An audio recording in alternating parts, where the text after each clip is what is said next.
Hello friends, imagine a time when people drank urine, smeared the fat of dead rats on their bodies, and wore dresses made from the wrappings of human corpses, all to keep the plague from touching their skin. The women who managed to live through the Black Death fought not just against a terrible disease, but also against being forgotten by history.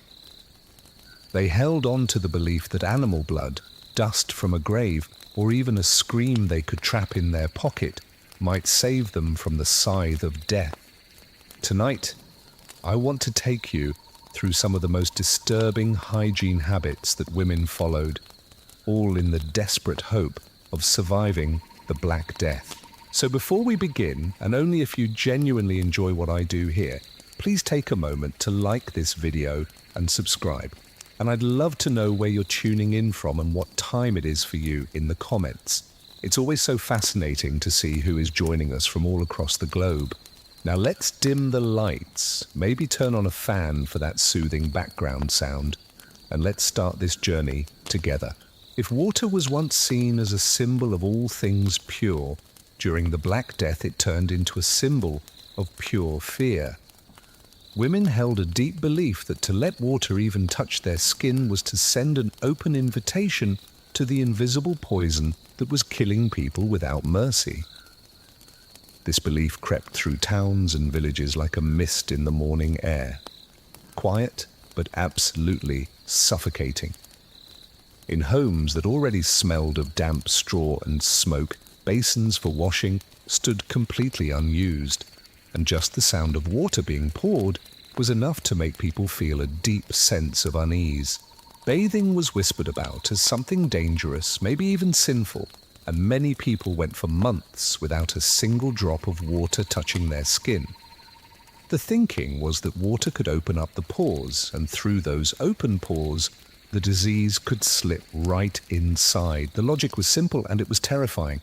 In an era when doctors were talking about bad air and corrupted humors, people started to see every act of cleanliness as an act of risk. To take a bath meant you were exposing your body to forces you couldn't see. To wash your face was to invite death to come right in. So the water jugs collected dust and the bowls they used for washing cracked from not being used. Even the rivers, which were once places of comfort and quiet reflection, became things people stayed away from. It's a darkly funny thing to imagine that something as simple as washing could be viewed as a death wish. Women had to find ways to hide their neglect. They would powder their faces with herbs they had crushed, rub their hands with dry cloth to get rid of the grime, and tie scarves around their hair to hide the oil and sweat. The smell of unwashed bodies began to mix with the smoke from hearth fires until that smell just became the scent of everyday life. Husbands eventually stopped asking their wives why they didn't wash anymore. Priests started praising this restraint as a virtue, telling people that having a clean soul was far more important than having clean skin. Fear and faith became twisted together until superstition started to feel like the only salvation they had. In a lot of the rural areas, bathing was forbidden entirely. Wells were guarded, and the public baths were all closed down. Some people believed the plague itself actually lived in the water, just waiting for someone foolish enough to step in. Those who were brave enough to wash were sometimes blamed when sickness struck a neighbor. People would whisper that they must have angered the spirits. Fear has a way of making people cruel. Cleanliness started to look suspicious. Filth became a shield. The poorer families had it the worst, since they had no way to store clean water, even if they wanted to. Their buckets stood empty, and washing their clothes became a habit they'd long forgotten. As the weeks turned into months, women's skin grew dark with soot, their nails got thick, and their hair became matted into tangled knots. But they didn't see this as a source of shame, they saw it as protection. Dirt had become their armor. The thick layer of dust that clung to their arms was a comfort, a sign that the deadly air couldn't get to them. It's strange, but they trusted filth more than they trusted medicine, as if dirt was their doctor and ignorance was their cure. In homes where the disease lingered, people would avoid even touching a damp cloth because they were afraid the moisture itself might carry the plague's breath. Travelers at the time wrote about entire towns where no one washed at all. They described marketplaces where the smell of sweat and rot hung so heavily in the air that it actually masked the stench of death itself. In those streets, the very idea of washing seemed almost unnatural. To touch water was to defy what everyone around you believed, and nobody wanted to be the first one to tempt fate like that. The few who still tried to bathe in secret would often do it at night, behind locked doors, praying they would wake up the next morning still alive. Inside their cottages, women wiped their faces with dry linen instead of water. They would rub ash on their skin, convinced that it could absorb the illness before it entered the body. Mothers taught their daughters to never let water touch open skin, especially not before they went to sleep. Children grew up thinking that water was something to be feared, not something to be used. It was just easier to teach them to avoid it than to try and explain the disease. The superstition was incredibly powerful, and it lasted for far longer than the plague itself did. Even after the disease started to fade, the habits remained. People who had survived those years of terror carried that fear with them, passing it down to the next generation as a form of wisdom. Washing was for the reckless, they would say. Dirt was safety. In their minds, the world had shown them that purity was what killed you. It's hard to blame them, really. In a time when everything around them could bring death, the food, the air, even a simple touch, what comfort could water possibly offer them? I find it so haunting to think that entire generations lived their lives believing that cleansing their body might actually condemn their soul. The fear of water wasn't just about ignorance, it was about survival, completely reshaped by panic. When every death needed an explanation, people turned to what they could see and what they could control. They could refuse to wash, and so they did. They could cover their skin, so they did. They built a sense of safety out of a complete misunderstanding. And in that misunderstanding, they found a strange kind of peace. Their world was falling apart all around them, but they believed they had found a way to hold it together, even if that meant living their lives in filth. They thought that staying dry could protect them, that untouched skin was a barrier against something invisible. To them, avoiding water meant staying alive, and staying alive was the only thing that mattered. But the irony of it was bitter. Dirt couldn't keep the disease away. It only made the world heavier, thicker with sickness. The smell of decay filled their rooms, and their fear thickened the air until it became another kind of poison in itself. The women of that time didn't see themselves as unclean. They saw themselves as cautious, as wise, as people who were blessed by their own restraint. They were doing what they believed was right in a world that had stopped making any sense. And yet history remembers them differently through all of the layers of grime and superstition that have clung to their names. In their attempt to escape the plague, they ended up building a new one right inside their own walls. Their fear was understandable, it was human. When you're faced with something you can't see, you turn against the things you can touch. Water became the enemy, and purity became the trap. In the stillness of those dry, silent homes, they believed they were safe. But safety, just like cleanliness, was only an illusion. That era left behind a strange lesson that ignorance can feel a lot like protection, especially when the truth feels too dangerous to face. Women avoided water, not because they hated it, but because they were terrified of what it might reveal. To wash was to surrender to the unknown, and they just couldn't afford to surrender. Their refusal to wash became their ritual, and that ritual became their history. The memory of that superstition still lingers, even now, like a whisper from an age that mistook dirt for salvation.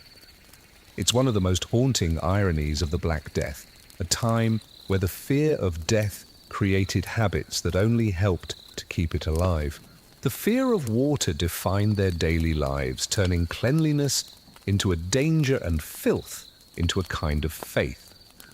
That fear, however, was only the beginning of a much deeper descent into delusion. Some women went even further, smearing their bodies with earth and ash in the belief that the ground itself could protect them. What began as simply avoiding something soon became a ritual, and those rituals would only grow darker with each passing day. They no longer feared the dirt under their feet. They welcomed it, shaping it into a second skin that they believed could guard them from the invisible plague moving through the air. Women in the villages near towns ravaged by death started to cover themselves in mud. They would spread it carefully over their arms, their legs, and their faces until every inch of their skin was sealed. The surface would dry into a crust that cracked whenever they moved, but the discomfort of it only deepened their faith in its power. To them, the tighter the mud clung to their skin, the stronger the protection was. Beneath that hardened layer, their skin would sweat and itch and burn.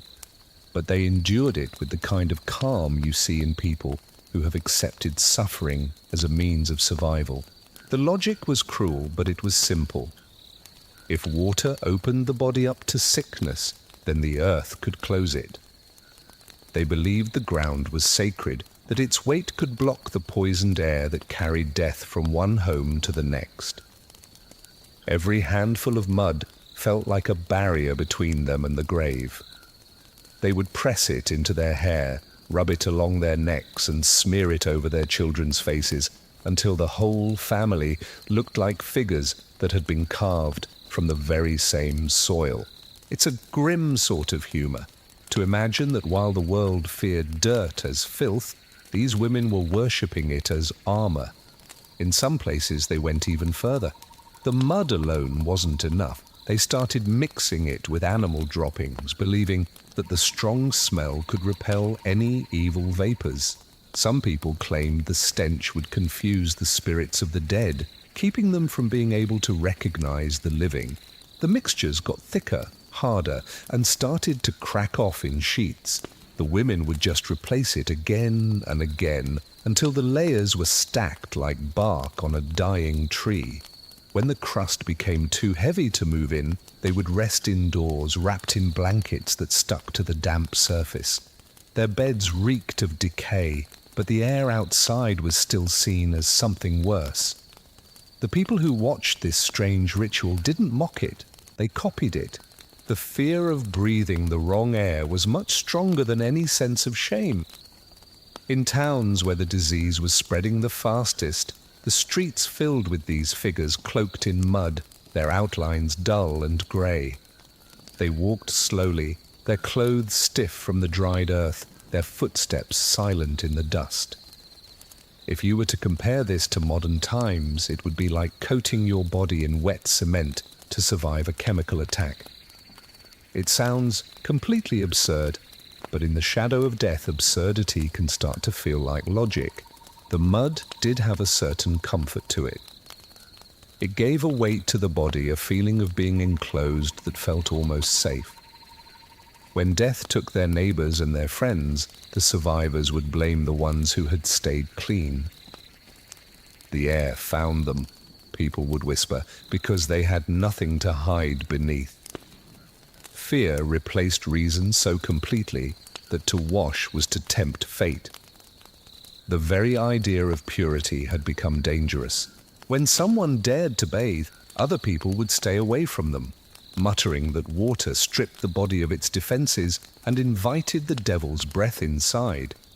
Women began to quietly compete over who had the thickest coating of mud, whose mud lasted the longest before it fell away. Families would gather earth from different places, believing one kind was stronger than another. Some said that mud from graves held the power of those who were already dead, and that they could shield the living. Others preferred the red soil near the fields, thinking it could burn the air's poison before it reached the skin. The recipes for the mud varied, but the faith behind it was the same. Each handful was a small act of hope, mixed with a deep despair. Inside their homes, the air grew heavy with the smell of rot. The walls darkened where their backs had leaned against them. Pots that once held water now stored a thick, grey sludge. Children slept beside their mothers, the smell of manure and clay filling their dreams. Rats crawled freely through the straw, but nobody chased them away. The animals were thought to feed on the plague, carrying it out of the house. Dirt, droppings, and fear became one endless mixture that defined their entire lives. The practice spread so widely that it just became normal. The mud would crack and fall off in flakes, and the women would gather the pieces to reuse them. They would crush the fragments, mix them again with fresh soil and waste, and then spread them back over their limbs. Nothing was ever wasted, not even the filth. To remove it completely felt dangerous, as if they were stripping away the only barrier that stood between them and death. There is something haunting in the way human beings can learn to love their prisons, especially when fear convinces them that it's safety. Months went by, and those who were still alive wore their hardened shells like proof of divine favor. To outsiders, they looked monstrous. To themselves, they were protected. Some even thanked the dirt out loud for sparing them. They couldn't see that the cracks in the mud were filled with bacteria, that the sores underneath were being fed by the very layer that was meant to protect them. Pain was just accepted as a form of purification, and every new infection was mistaken for a sign of strength. When the rain came, they would hide indoors, terrified that the water would wash their safety away. They waited for the storm to pass before they stepped out again, moving through the damp air like shadows of the living. By then, the mud had become more than just a defense. It was their identity.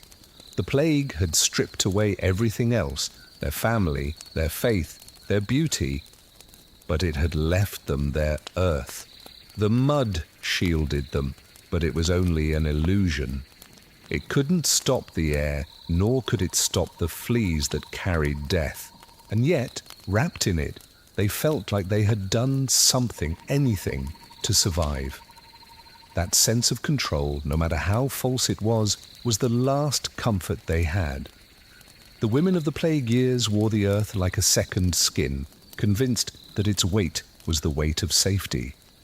It wasn't filth to them, it was faith, molded by terror into a ritual.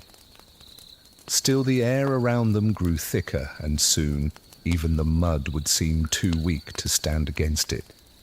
Desperation would lead them to even stranger defenses born from ashes and a fear that refused to fade. They came to believe that the more fabric they wore, the less chance death had of finding them. Clothes became walls, layer upon layer, until their skin was no longer touched by the air. Women would wrap themselves in everything they owned, stacking gowns, underskirts, and shawls, until their movements slowed to a crawl, and their breath grew shallow. It was a kind of burial that they performed on themselves while they were still alive. The weight was suffocating, but the heaviness of it felt safe. Beneath all of that cloth, they imagined the plague couldn't possibly reach them. The disease, they thought, might travel through the air and through touch, but not through the barriers they had built for themselves out of a threaded faith. Each layer served a purpose in their mind. The outer ones were to keep away the bad air, while the inner ones were meant to hold warmth and purity close to the body. But that warmth turned quickly into rot. Sweat soaked the cloth, then dried, then soaked it again, until it formed stiff crusts right over their skin. The undergarments grew sticky, the fabric darkened, and a smell of metal and decay filled every breath they took. It's grimly funny to think that while they were so afraid of death in the open air, They were carrying its very scent on their own bodies every single day. And yet, no one dared to remove a single layer. To undress was to undo their protection, to expose their body to some invisible harm. Some of the garments were even stitched closed so they couldn't be taken off. Women would ask their neighbors to sew them in, believing that sealing the fabric shut would lock in their safety. The act of stitching became a ritual done with great care, often while reciting short prayers. Once they were trapped inside, they felt a strange sense of relief.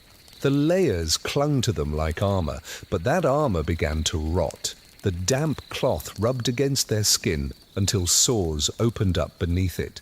Pus would leak through the seams, staining the fabric that was never, ever washed. Flies found their way into the folds of the cloth, feeding on what the women couldn't see.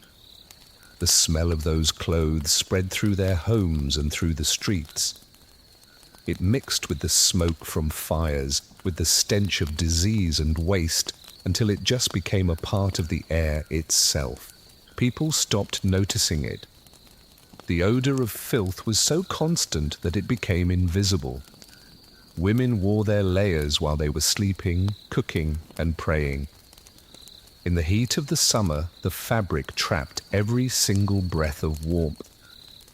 Yet they endured it with the faith that their suffering meant their safety. In the winter, they would feel the cloth stiffen with frost, and still they refused to loosen it. The barrier had to remain whole, even if their bodies were breaking down beneath it. The poorest women would reuse the same dresses for years. When one layer tore, they would just patch it with another. Some even used scraps of fabric taken from the dead, not out of any disrespect, but out of pure desperation. The fabric carried stains and lice, but it also carried the belief that it might still hold the strength of its previous owner. To wear it was to borrow their luck. If you were to compare this to modern life, it would be like sleeping inside 10 unwashed coats during a pandemic and calling it medicine. The absurdity of it really shows how easily fear can make people confuse harm with protection. Within all those layers, something happened to their sense of self. Their bodies were hidden, their shapes completely lost beneath all the folds. Some women said they no longer recognized their own reflection. The garments made them anonymous, featureless, like moving bundles of cloth. It was a kind of disappearing that felt safer than being seen. The disease took so many people that invisibility started to feel like survival. To stand out was to be noticed by fate, and nobody wanted to be chosen next. As the months passed, the fabric began to merge with the skin beneath it. Sores would heal over the threads, fusing flesh and cloth together. The pain became a constant, dull reminder of life. When a woman died, the layers often had to be cut away from her body with knives. Gravediggers would talk about finding bodies still wrapped up tight, the inner garments black and wet, the outer ones dry and grey with dust. Death didn't have to search for them. It was simply waiting for them inside the folds they had built. It's disturbing to imagine how something that was meant to preserve life could so easily become a shroud worn in advance. In towns where this belief grew the strongest, even the children were dressed in layers. Mothers would wrap their babies until they could barely move, terrified that a breeze might bring an infection. The children would sweat and cry, their faces pressed against the very fabric that was meant to keep them safe. But the disease spread anyway. The same folds that trapped warmth also trapped fleas, carrying the plague even closer to the skin than the air ever could. Still, nobody questioned it. The fear of taking off the layers was far greater than the pain of wearing them. Markets began to sell heavier fabrics, claiming they offered better protection. Vendors would talk about blessed cloth that was woven near churches, or dyed in colors that could confuse the air. People bought them eagerly, adding to the weight that was already pressing down on their shoulders. Inside their homes, piles of clothing hung on lines, never washed. only aired out long enough to dry before being worn again. The effort to stay safe became a daily performance of decay. The difference between the living and the dead was no longer very clear. To the women who lived this way, each layer they wore was a prayer. They stitched their hope into every single seam, believing that fabric could do what medicine could not. They thought the weight would hold them down to life, that the more they carried, the longer they might remain untouched by the plague. But the truth was cruel. The layers didn't protect them, they suffocated them. The fear of infection had made them prisoners in their own garments. The habit of wearing so many layers turned their homes into cages made of cloth and silence. What started out as a defense became a slow kind of surrender. The women carried the smell of their fear with them wherever they went, and it followed them even into their dreams. The layers they wore became their burden, heavy with sweat, rot, and prayer. They wanted to believe that fabric could hold back death, but death had already slipped in beneath the seams. As the air outside thickened with despair, they sought comfort not in washing or in prayer, but in confinement itself. And soon, when even these walls of fabric failed them, some would choose to hide in places that were far smaller, believing that the darkness might finally keep them safe. When the fear of the air reached its absolute peak, even the walls of their homes no longer felt safe enough. Women started to believe that the air itself was poisoned, that every single breeze carried death from the next house, the next street, the next breath. And so they hid. The wooden chests that once held their blankets and family clothes now became their shelters. They would climb inside, shut the heavy lids, and seal themselves away in the dark.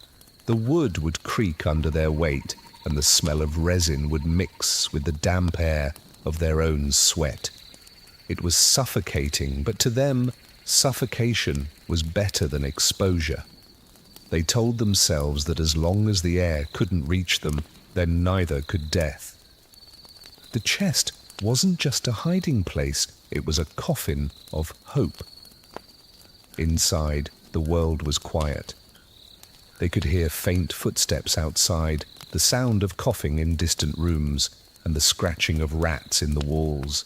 And yet, within that box, there was a strange kind of peace, the illusion that time had stopped. Some women would stay in there for days, only coming out when someone knocked or called their name. Others refused to leave for weeks, believing that any movement at all might stir the plague's attention. It's almost absurd to think that the same wooden boxes that were meant to store clothes became prisons that they willingly entered. Inside those small spaces, any sense of hygiene completely vanished. The women ate whatever was passed to them through a narrow opening in the lid. Sometimes it was a piece of bread, and sometimes it was nothing at all. They would relieve themselves in jars or on rags, too afraid to step out. The stench grew unbearable.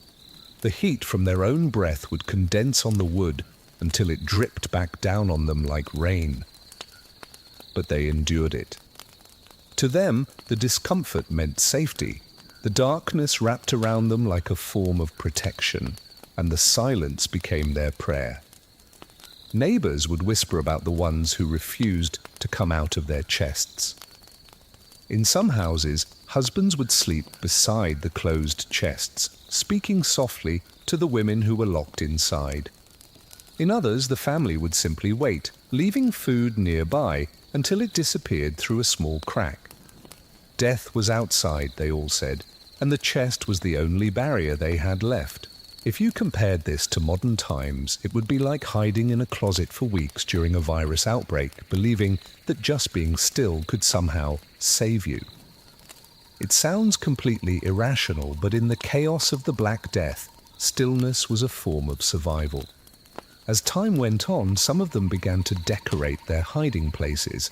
They would place small icons of saints inside, hang pieces of cloth that smelled of incense, and keep candles burning low.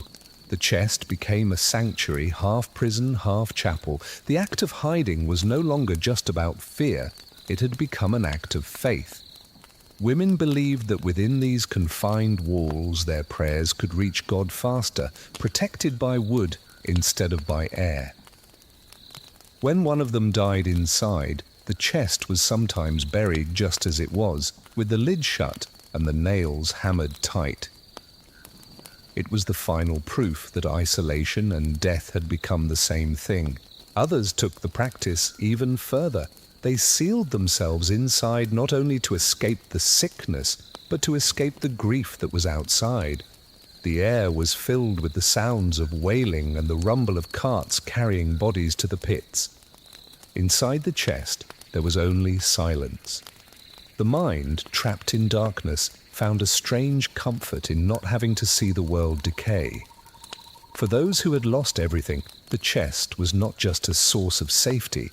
It was an escape from sight, from smell, from despair. Some women passed their days in prayer, counting their beads by touch. Others would scratch marks into the wood to try and measure the passing of time.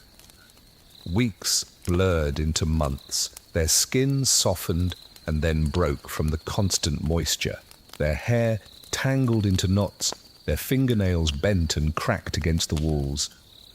Yet they remained, as if leaving would mean betraying their own fear. The sound of the air had become the enemy, and breathing freely felt dangerous. The human need for control had found its cruelest expression, the willful surrender of freedom. It's chilling how fear can make confinement feel like a sanctuary. To them, the chest wasn't a trap. It was salvation carved from wood and delusion. The outside world no longer felt real. Only the darkness pressing against their faces and the faint thud of their own hearts. In some towns, this behavior spread until entire streets fell silent. Doors were closed, windows were sealed, and behind each wall, someone was hiding. The emptiness became its own kind of death. The plague no longer needed to claim them through infection. It was starving them of light and air instead.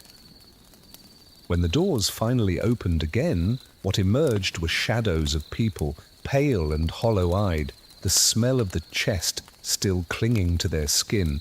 The fear of the air had turned them into their own captives. Each day they spent inside felt like a victory, but it was only a pause before the inevitable. They had built walls around themselves that were so thick that even life could no longer get in. The women who locked themselves away did so with faith, not with madness. They believed the world outside had ended, and the only way to survive was to stop existing within it. But when wood became a comfort and air became a danger, humanity itself began to decay. The wooden chest offered them silence, safety, and stillness, but it also erased every single trace of living. What they thought was a refuge had become the very edge of death itself. Outside, the disease still moved, but inside, another sickness was growing, the quiet surrender of the mind. Soon, when the stillness became too heavy to bear, they would seek other ways to feel safe again, ways that turned to even stranger forms of protection and belief. When cloth became scarce and fear became a form of faith, even the most private parts of a woman's body were not spared from their desperation. During the Black Death, women believed that cleanliness could invite sickness, but blood still needed to be contained. Without linen or the ability to wash, they turned to the only materials they had at hand: roots, ashes, and whatever scraps the earth would give them. They gathered dry twigs from the fields, crushed burnt incense, and mixed it all with the remnants of soot. The result was a crude kind of padding that they tied together with thread or grass. It was rough and brittle, but it was believed to carry the power of nature's own defense. Each act of preparation was done quietly, without any question, driven by both necessity and fear. The blood would come, as it always did, and they had to be ready for it. The roots were thought to draw out poison, to absorb the illness before it could enter the body. Some believed their twisted shapes carried a sacred power that was given to them by the ground itself. Women would boil them to soften the fibers and then wrap them in thin layers of old rags that were too worn to be used as clothing anymore. When ashes were added, the mixture turned dark and grainy, leaving stains that would never wash away. It's painfully ironic to imagine that the very things that were meant to keep them pure were what tore their bodies apart. The rough surfaces would scrape against skin that was already inflamed, and every single movement brought new pain. But they accepted it, telling themselves that the pain was proof that their body was purging the disease. As supplies dwindled, some women started to use thorns from dry plants, believing that the sharpness itself could pierce and drain the evil away. The more it hurt, the more it seemed to be working.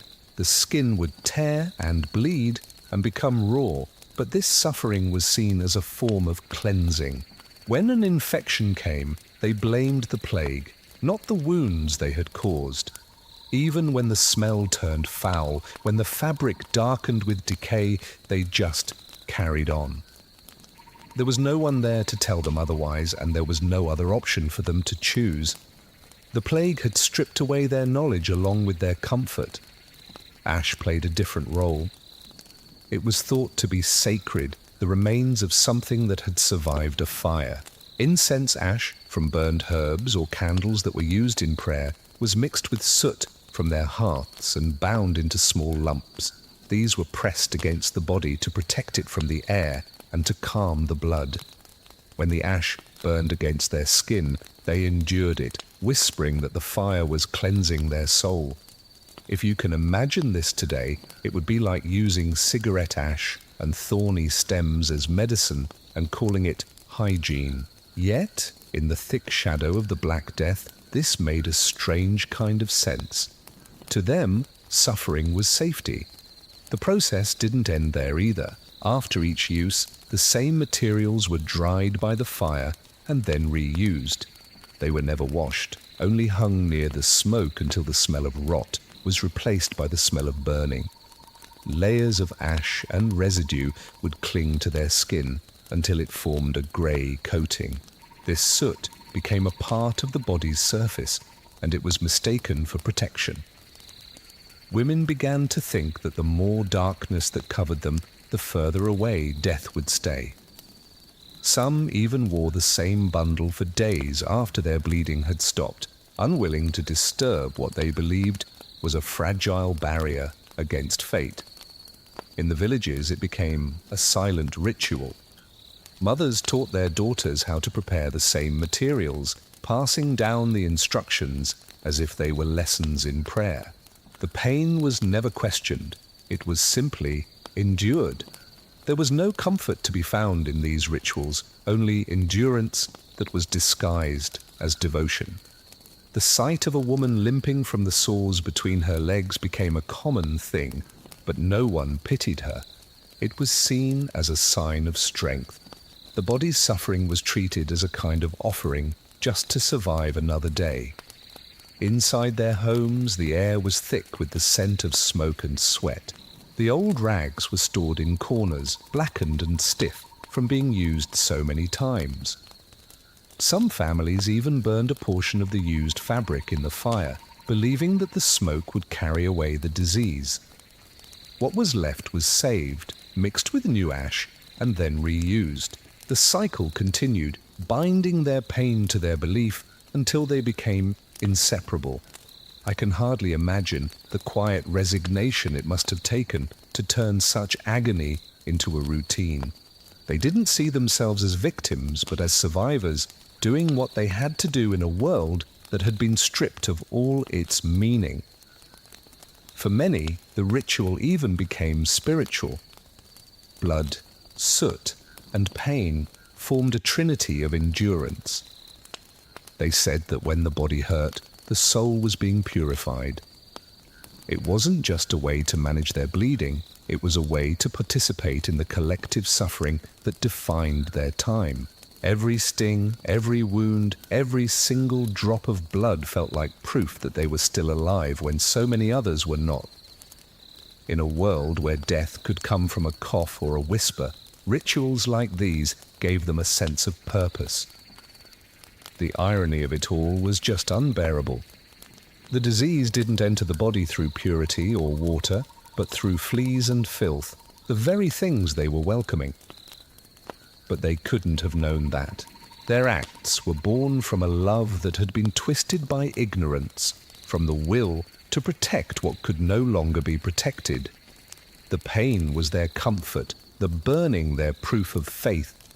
The women who used roots, ash and thorns found a strange kind of order in the chaos of decay.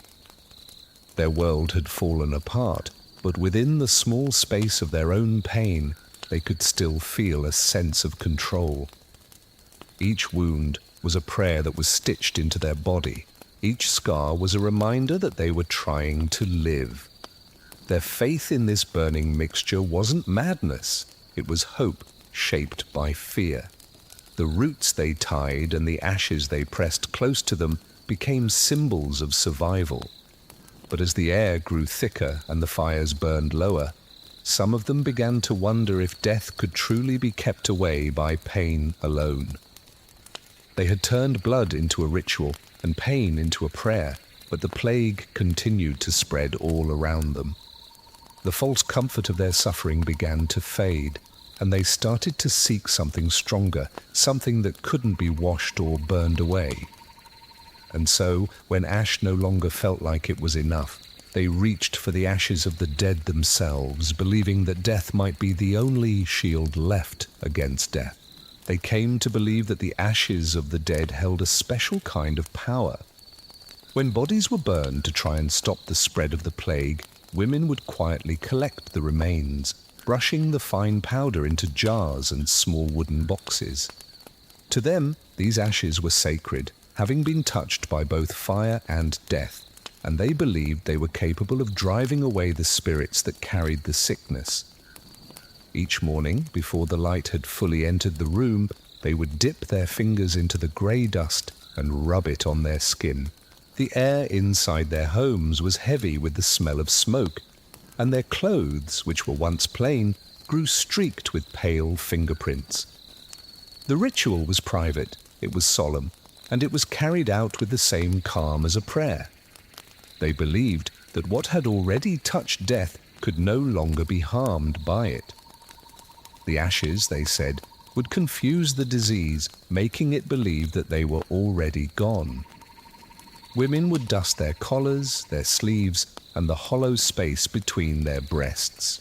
When a child coughed, the mother would press ash against the child's forehead, whispering blessings that were learned from fear, not from any kind of faith. The particles would float in the air, clinging to their hair and their lips until the taste of death itself became familiar. It's both tragic and darkly absurd to think that they trusted the remains of the dead more than they trusted the touch of water. This ritual spread through the villages as rumors turned into instructions. One neighbor would claim that her family had stayed healthy because she wore the ashes every day. Another would swear that it stopped the invisible wind from entering her home. Ash became a kind of commodity, traded quietly between families who were too afraid to ask for it too openly. Some would gather it from the communal pyres, while others would get it from private burnings behind closed doors. There were even those who took risks in the night, scraping the edges of smouldering pits long after the bodies were gone. Each handful they gathered carried the weight of desperation and secrecy. Inside those homes, small boxes filled with ash became prized possessions. Women kept them beside their beds, wrapped in cloth, or stored inside jars that were once used for spices. Some would decorate the lids with crosses, while others would tie them shut with threads of their own hair. When they prayed, they would touch the boxes as if they were touching the souls of the departed. They told themselves that these ashes belonged to those who had suffered, and that they would not let others suffer in the same way. The plague had stolen nearly everything from them, their family, their faith, their reason, but it had given them a strange new relic to cling to. As the months dragged on, the ash thickened in the air. People carried it everywhere with them, dusting their hands before they touched their food, sprinkling it on their doorways and mixing it into the seams of their clothing. The faint scent of char lingered on their skin, a mix of soot, sweat, and fear. Some would rub it into their wounds, believing that the fire's memory inside the ash would burn away any infection. Others would press it onto their lips before leaving the house, thinking it would purify their breath. If someone were to do this today, it would be like wearing cremated remains as perfume and calling it protection. Yet in that age of silence and death, it felt holy. Some took the ritual to extremes. There were women who wore pouches of ash around their necks, tied close enough that the skin underneath turned raw. Others filled small bags with the powder and tucked them into their bodices close to their hearts. The constant friction left burns on their chests, which they mistook for signs that the ashes were working. The smell of scorched cloth became a part of their body, inseparable from the women who wore it. They couldn't see how the ash was mixing with their sweat to form a paste that clogged their pores and inflamed their skin. All they knew was that as long as they carried it, they lived for another day. Mothers would use it on their children, smearing it over their faces before sending them outside. The children's cheeks would turn grey, their eyelashes dusted with tiny specks of the dead. It made them look like miniature ghosts wandering through towns that were already filled with them. When someone coughed nearby, women would press their children closer to them, wrapping them in their arms so that the ashes would rub off on both of them. The line between life and death became blurred in those gestures of protection. They thought the dead were watching over them, but the truth was that they had simply learned to wear the dead like a shield. I find it deeply haunting how love and terror can coexist so easily in human acts. What started as mourning turned into a ritual, and that ritual became an obsession. The ashes, which were meant to honor the lost, turned into a substance that defined the living. In those moments, affection and fear were indistinguishable. They loved the dead too much to let them go, and they feared the air too much to stand without them. The ashes collected on their windowsills, on their tables, and on their beds, forming thin layers that no one dared to wipe away. To clean was to destroy their protection. When someone sneezed, the powder would stir and then settle again, drifting through the air like a quiet snowfall of the dead. Each breath was a communion with what had once been human. No one spoke of it, and no one questioned it. The silence was a part of the spell. The ritual of the ashes was both an offering and a surrender. It promised them safety, but it carried sickness. It gave them comfort, but it erased the boundary between the living and the lost. For many women, it was the last thing they could control in a world that had turned completely against them. To stop using the ashes felt like inviting death to come knocking on their door. The ash-covered women of the plague walked the streets like grey phantoms, untouched by water, haunted by the weight of what they carried. They had made death a part of themselves, not as a punishment, but as a prayer. And when the air still felt poisoned despite all the layers of dust, they searched for something even more tangible, something that could clean the body without ever touching water. The ashes of the dead had given them comfort for a while, but soon even that comfort would begin to crumble. Fear needed new shapes, new rituals, new lies to believe in.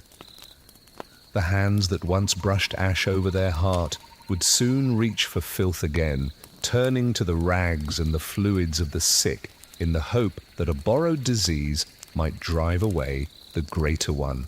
They thought that compassion could somehow protect them. When the plague swept through the towns and left the streets filled with coughing, moaning bodies, many women started to act as helpers. They weren't trained, nor did they have any clean tools or medicine. What they did have were scraps of fabric, old rags that were cut from dresses, sheets, or even burial cloths. These became their instruments of care. They would wipe the sweat from the brows of the dying, clean wounds that would never heal, and catch fluids that were too terrible to name. When the patient's breath finally stopped, the rag was not discarded. It was rinsed, wrung out, and then pressed to another face. In a time when death was moving faster than reason, kindness became its unwitting messenger. The cloth was soaked in infection, blood, mucus, pus, and bile, all blended together until every single thread was carrying death itself. And yet, the women saw it differently. They believed that touching the sick brought them strength, that surviving one illness would somehow shield them from the next. Some would whisper that the disease could only strike those that it didn't recognize, so they made sure to carry the scent of sickness with them. It is grimly ironic to think that they used the same rags to wipe both the dying and themselves, calling it care instead of contagion. The smell of sweat and decay would cling to their hands long after the work was done, but no one ever thought of washing them. To them, water still meant danger, and filth still meant safety. This habit soon became a routine. Women would move from house to house with the same bundle of cloths, wiping, folding, and then using them again. When they returned home, they would hang the rags to dry over chairs or tuck them inside their clothes to keep them warm. Some would press the fabric close to their chests, thinking the smell of the sick could act as a form of protection. The warmth of their bodies would reawaken the stench that was trapped in the threads, filling their homes with a faint odor of rotting flesh. But in that stench, they felt strangely reassured. It was the smell of having done good, of being spared for another day. The line between caregiving and contamination had vanished completely. When someone fell ill, neighbors would call for the same woman, trusting her hands because she had survived so far. They moved through the streets like wandering nurses, holding their rags like talismans. Each new touch they gave passed the infection along, but instead of blame, they received gratitude. Their faith in their own endurance was unshakable.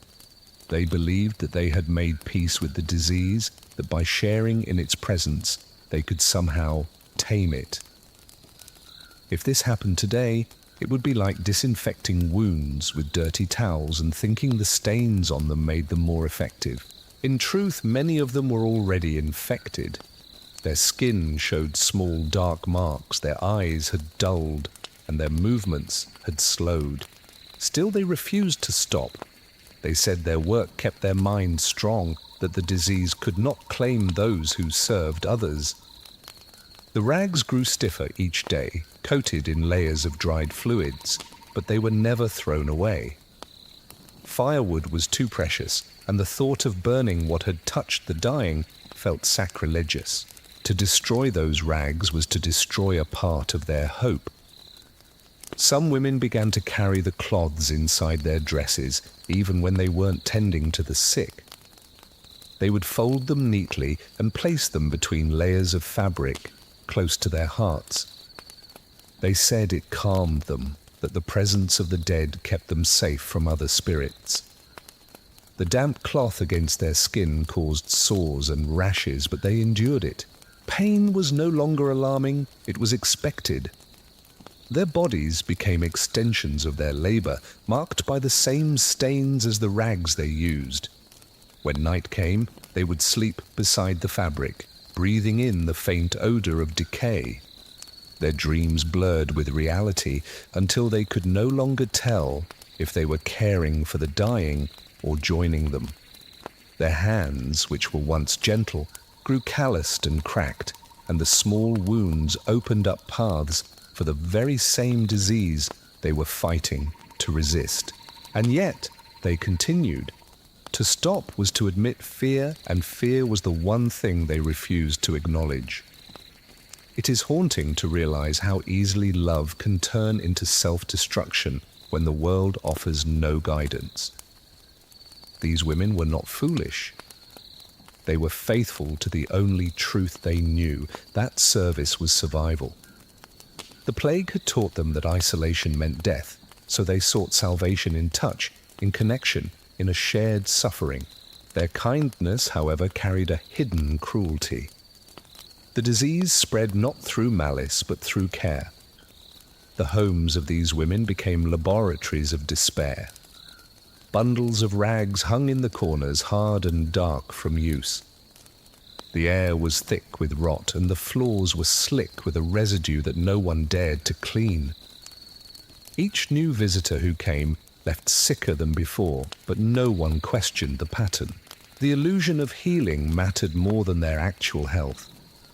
As long as they kept moving, as long as they kept wiping, they felt alive.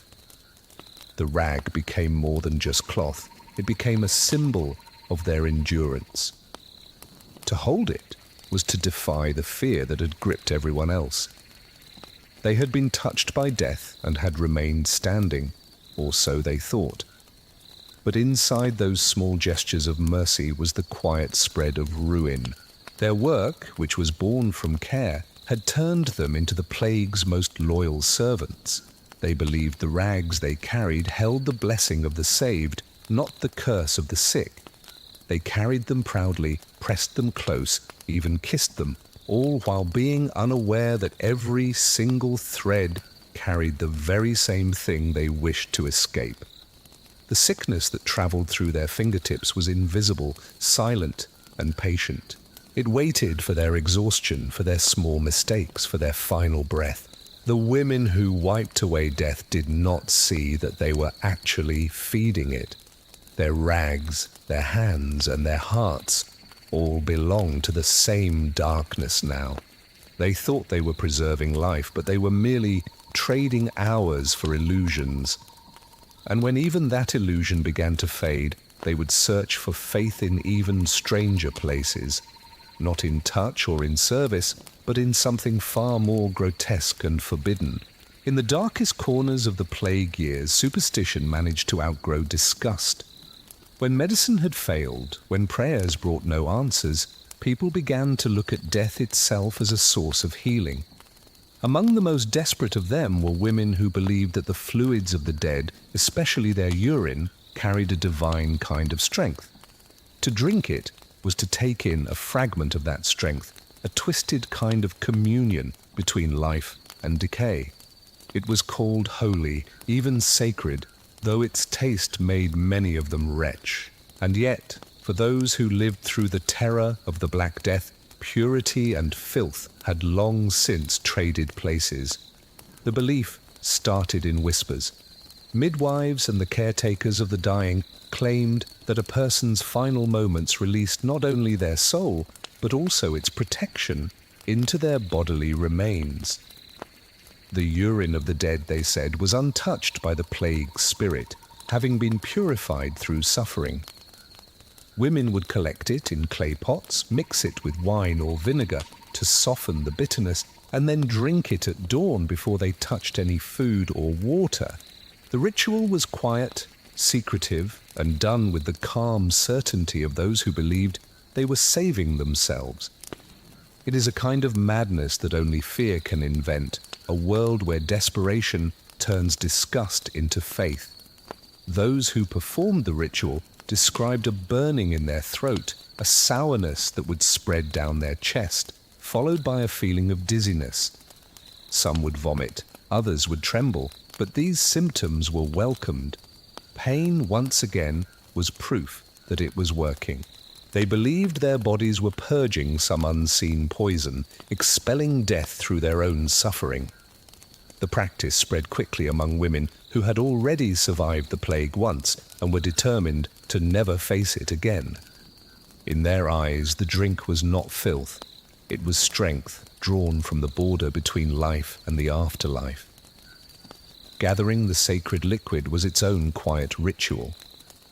Women would wait near the bodies of the newly dead, who were usually their relatives or neighbors. When the final breath came, they would place bowls beneath the cooling flesh. Sometimes they would whisper thanks, and sometimes they would simply wait in silence until the body had emptied itself. This mixture of reverence and revulsion just became normal. To refuse to take part in it was seen as a weakness, a lack of faith in the divine cycles. The dead had already crossed over to safety, and to drink from them was to borrow that safety for a while. The irony of it was cruel. The drink carried no divine power, only more disease. Infections spread through the shared cups, but the women thought it was a blessing. Their lips touched the same vessels, their bodies reacted with fever and cramps, and they took these signs as miracles. The worse they felt, the stronger they thought they were becoming. If you were to compare this to modern times, it would be like drinking toxic waste during an epidemic and calling it a cure. To them, the boundary between health and sickness was no longer visible. Only the will to survive remained. Within their households, the smell of urine mixed with wine became familiar. Some would add herbs or ash to try and disguise the scent, while others insisted that it had to be drunk pure for it to work properly. Small jars lined their shelves, marked with the names of the dead they had come from. Families treated these jars like relics, passing them between their hands with solemn care. The same superstition that had once made them fear the touch of water was now making them swallow decay. Neighbors began to trade the mixture. Those who had lost family members would offer the urine as gifts of protection. It was said that the spirit of the deceased, grateful to be remembered, would guard those who consumed their remains. The act blurred the line between prayer and desecration. Fear had stripped away the meaning of respect, leaving only survival, cloaked in ritual. I can almost feel the quiet resignation in their actions, the way that terror can make even the grotesque seem necessary. The doctors, as few as there were, tried to intervene. Some of them warned that the mixture was bringing more death, not less, but their words held no power. Authority had already failed them, religion had already faltered, and the dead seemed to be the only reliable teachers they had left.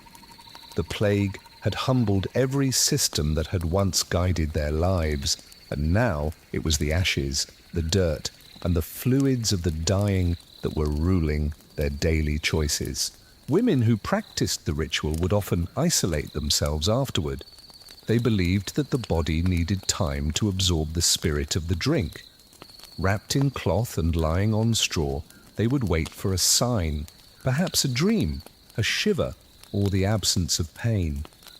Those who woke up feeling weak told themselves it meant the disease had passed through them harmlessly. Those who woke up with a fever believed it was their body shedding some impurity. There was no wrong result. Every outcome proved that the ritual had worked.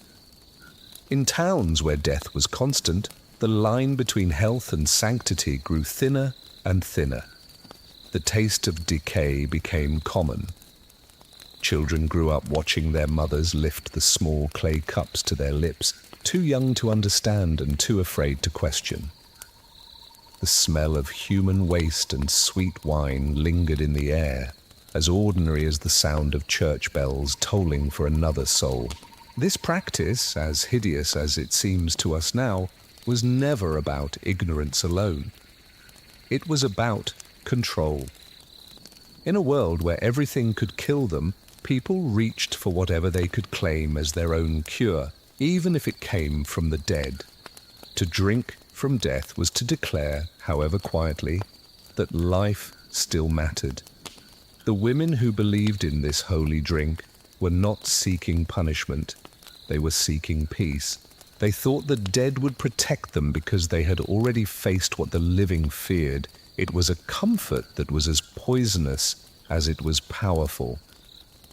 And yet, when the sickness continued despite their rituals, their search for protection only deepened, twisting their faith into something even more desperate. The idea that death could save life marked the beginning of a darker logic, one that would soon take form in the strangest of household rituals. From jars and cups, their faith would move under the bed, into the shadows where sickness was thought to sleep. What began as a drink would soon become something else entirely. An offering that was meant to trap death before it could find them again. At night, when the plague felt the closest, and every breath carried a sense of suspicion, women sought comfort in the strange belief that sickness could be drawn out like smoke. They said that the body released disease downward while it slept, that the poison inside of them drifted toward the earth. To keep it from escaping into the air, they would place jars beneath their beds. 4 corners, 4 guards against the unseen. Each jar was filled with urine, old and strong, saved from the days before. As they lay down to sleep, they would whisper that the illness would flow from their flesh into the yellow liquid below. The smell would fill their rooms until breathing itself became an act of endurance. And yet they endured it willingly, convinced that the stench was proof of their safety. The idea was simple, if unbearable. The worse the odor, the stronger the protection. To wake up, surrounded by the sharp scent of ammonia, was to wake up alive. Some families would collect urine from every member of the household, combining it into one pot that they called the vessel of cleansing. They believed that the disease was afraid of what was already foul, that it avoided decay in the same way that animals avoided fire. It's disturbingly comical to imagine that the very thing that was most repulsive to them became their most trusted guardian. Every night, the ritual would repeat. The jars were placed, the prayers were muttered, and the air turned thick with human waste and hope. Women taught their daughters to do the same. It was a ritual of survival that was passed through generations of panic. The children learned that purity was a danger and that cleanliness invited death. Before they went to sleep, they would crouch beside the bed, adjusting the jars so they touched the corners exactly. If one of the jars cracked or spilled, it was said that it would release all the sickness into the house. No one dared to move them until the morning. When the liquid darkened or turned cloudy, it was taken as a sign that the plague had been trapped overnight. Some would pour it outside before dawn, while others would bury it beneath the floorboards to seal the evil away. But the smell never faded, it only grew heavier. It clung to the fabrics, soaked into the straw mattresses, and lingered in their hair and their clothes. Guests would avoid these homes, but the residents felt proud of their perseverance. To them, the foul air meant safety. They believed their sickness was being drained away night after night, even as their coughs deepened and their skin turned pale. If we were to compare this to modern times, it would be like keeping jars of sewage under your bed during an epidemic and calling it air purification. But in a world where logic had died long before its people, this made a strange kind of sense. Every jar was treated like a sacred object. Women would wrap them in cloth during the day to protect them from the sunlight. Some would decorate the lids with charms or bits of dried herbs, believing it gave the liquid greater strength. Others would label the jars with initials, claiming that each body needed its own container to prevent any confusion between their souls. The act of naming the jars made the ritual feel scientific, even though it was rooted in nothing but fear. They lived inside that smell as if it were armor, ignoring the nausea it caused, the dizziness, the faintness that followed each night's sleep. Sometimes the jars would break, and the liquid would spill, soaking through the floor and into the rooms below. The families would rush to clean it up, not because it was foul, but because they were afraid the disease would escape with it. Those who touched the mess would cover their hands with ash afterward, praying that the sickness would not cling to their skin.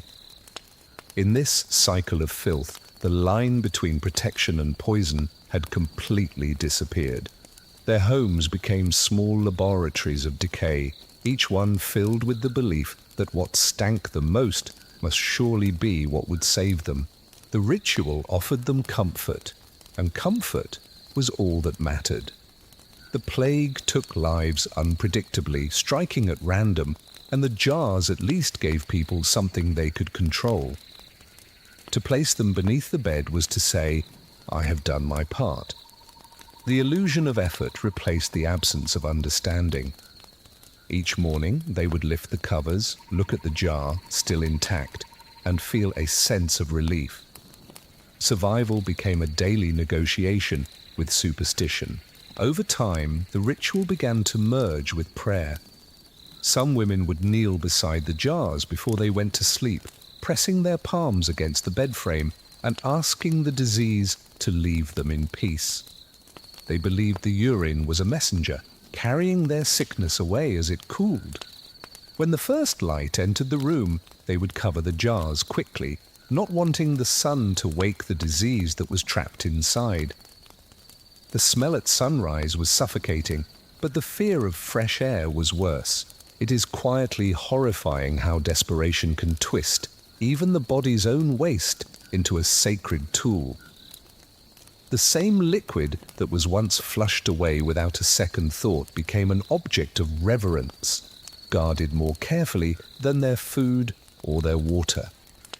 In the stillness of those nights, when the silence pressed against the walls, the faint sound of bubbling from the jars beneath the bed was almost like breathing, proof that something was working, even if no one understood what it was.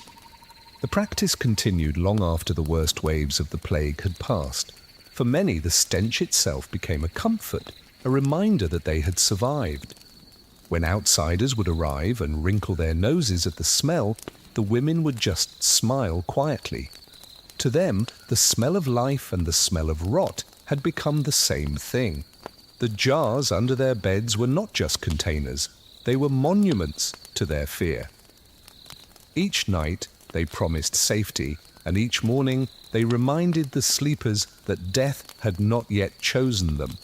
But fear, once it takes root, always demands more. The mind that finds comfort in filth will soon seek out pain for purification. And from the corners of those beds would rise the next ritual, one that tore at their flesh instead of just the air. In the late months of the plague, when pure exhaustion had replaced reason, women began to believe that rot itself could guard them.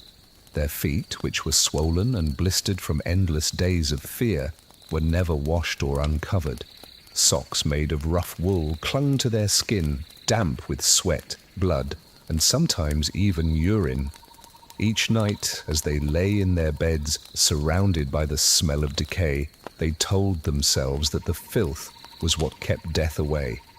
Clean skin, they would whisper, was what the plague desired most. So they kept themselves unclean, hiding inside their own corruption. The wool trapped moisture and heat, creating a perfect home for the smallest forms of life. At first, the women mistook the itching for a sign of healing. When sores began to appear, they would just press the fabric tighter, refusing to ever remove it. The sight of their own decay brought them a strange sense of pride. They said the disease would be confused by what was already spoiled. It's grotesquely ironic to think that in their search for protection, they turned their own bodies into rotting talismans. When the smell thickened and small white larvae began to crawl between their toes, they would whisper that life itself was defending them. To them, the maggots were not signs of infection, but proof that death was being eaten away. Rumors began to spread that the worms were consuming the sickness, devouring the invisible demons that lived beneath their skin. Some women even prayed for them to appear, hoping that the pain meant that salvation was near. Those who bled through their socks would wrap extra cloth around their feet to hold everything in place, tightening the bandages until blood seeped through the seams. The more it hurt, the safer they felt. Pain had become their faith, and infection had become proof of their endurance. The smell filled every space they entered. It clung to their straw beds, to their skirts, to the very air that surrounded them. And yet it wasn't hidden. It was accepted. In the markets, in homes, even in churches, the faint odor of rot followed them like incense. Other people didn't flinch away from it. They understood. It was the scent of survival. In a time when water was feared and death was a constant, this reek became the perfume of the living. If you can imagine such a thing today, it would be like wearing rotting bandages for months and calling the stench a sign of good health. Some women would cut slits in their socks to release the pressure from their swelling feet. When pus would leak through the holes, they would just let it dry rather than wash it away.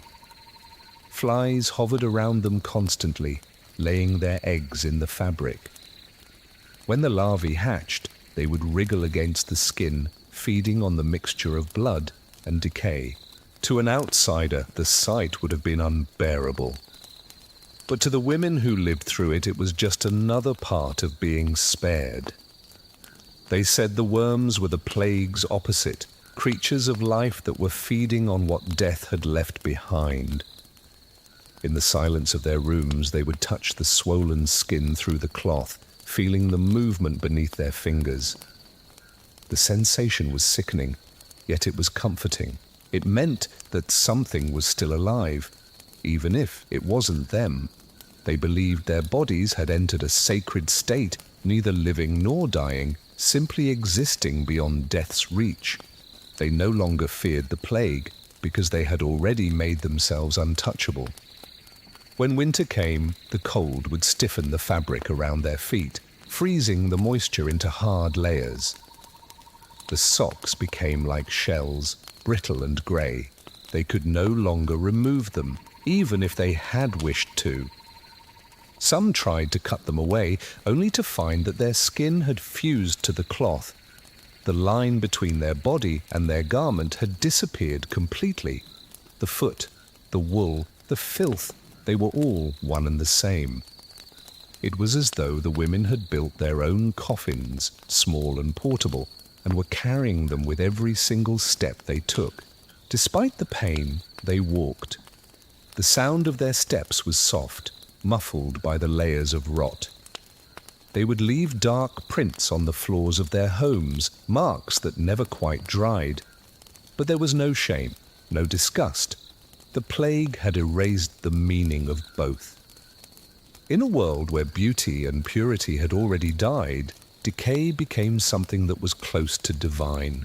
The women believed that by embracing it, they had cheated the disease of its power. I find it both tragic and strangely human that people can make peace with such horror when it feels like safety. These women were not fools, they were survivors, rewriting the rules of existence. They learned to live beside death, to wear its scent, and to accept its touch as a companion. In their silence, there was a dignity of a different kind, the dignity of those who refused to be afraid, even as their own bodies were decaying. The maggots did not bring them salvation, of course.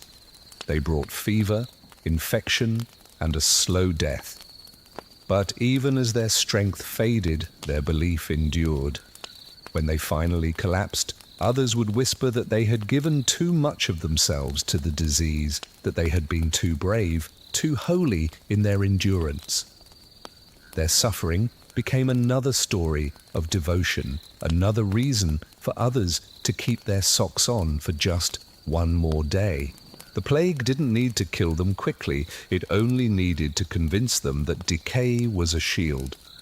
They carried that faith with them to the very end, limping through their final days with a quiet pride.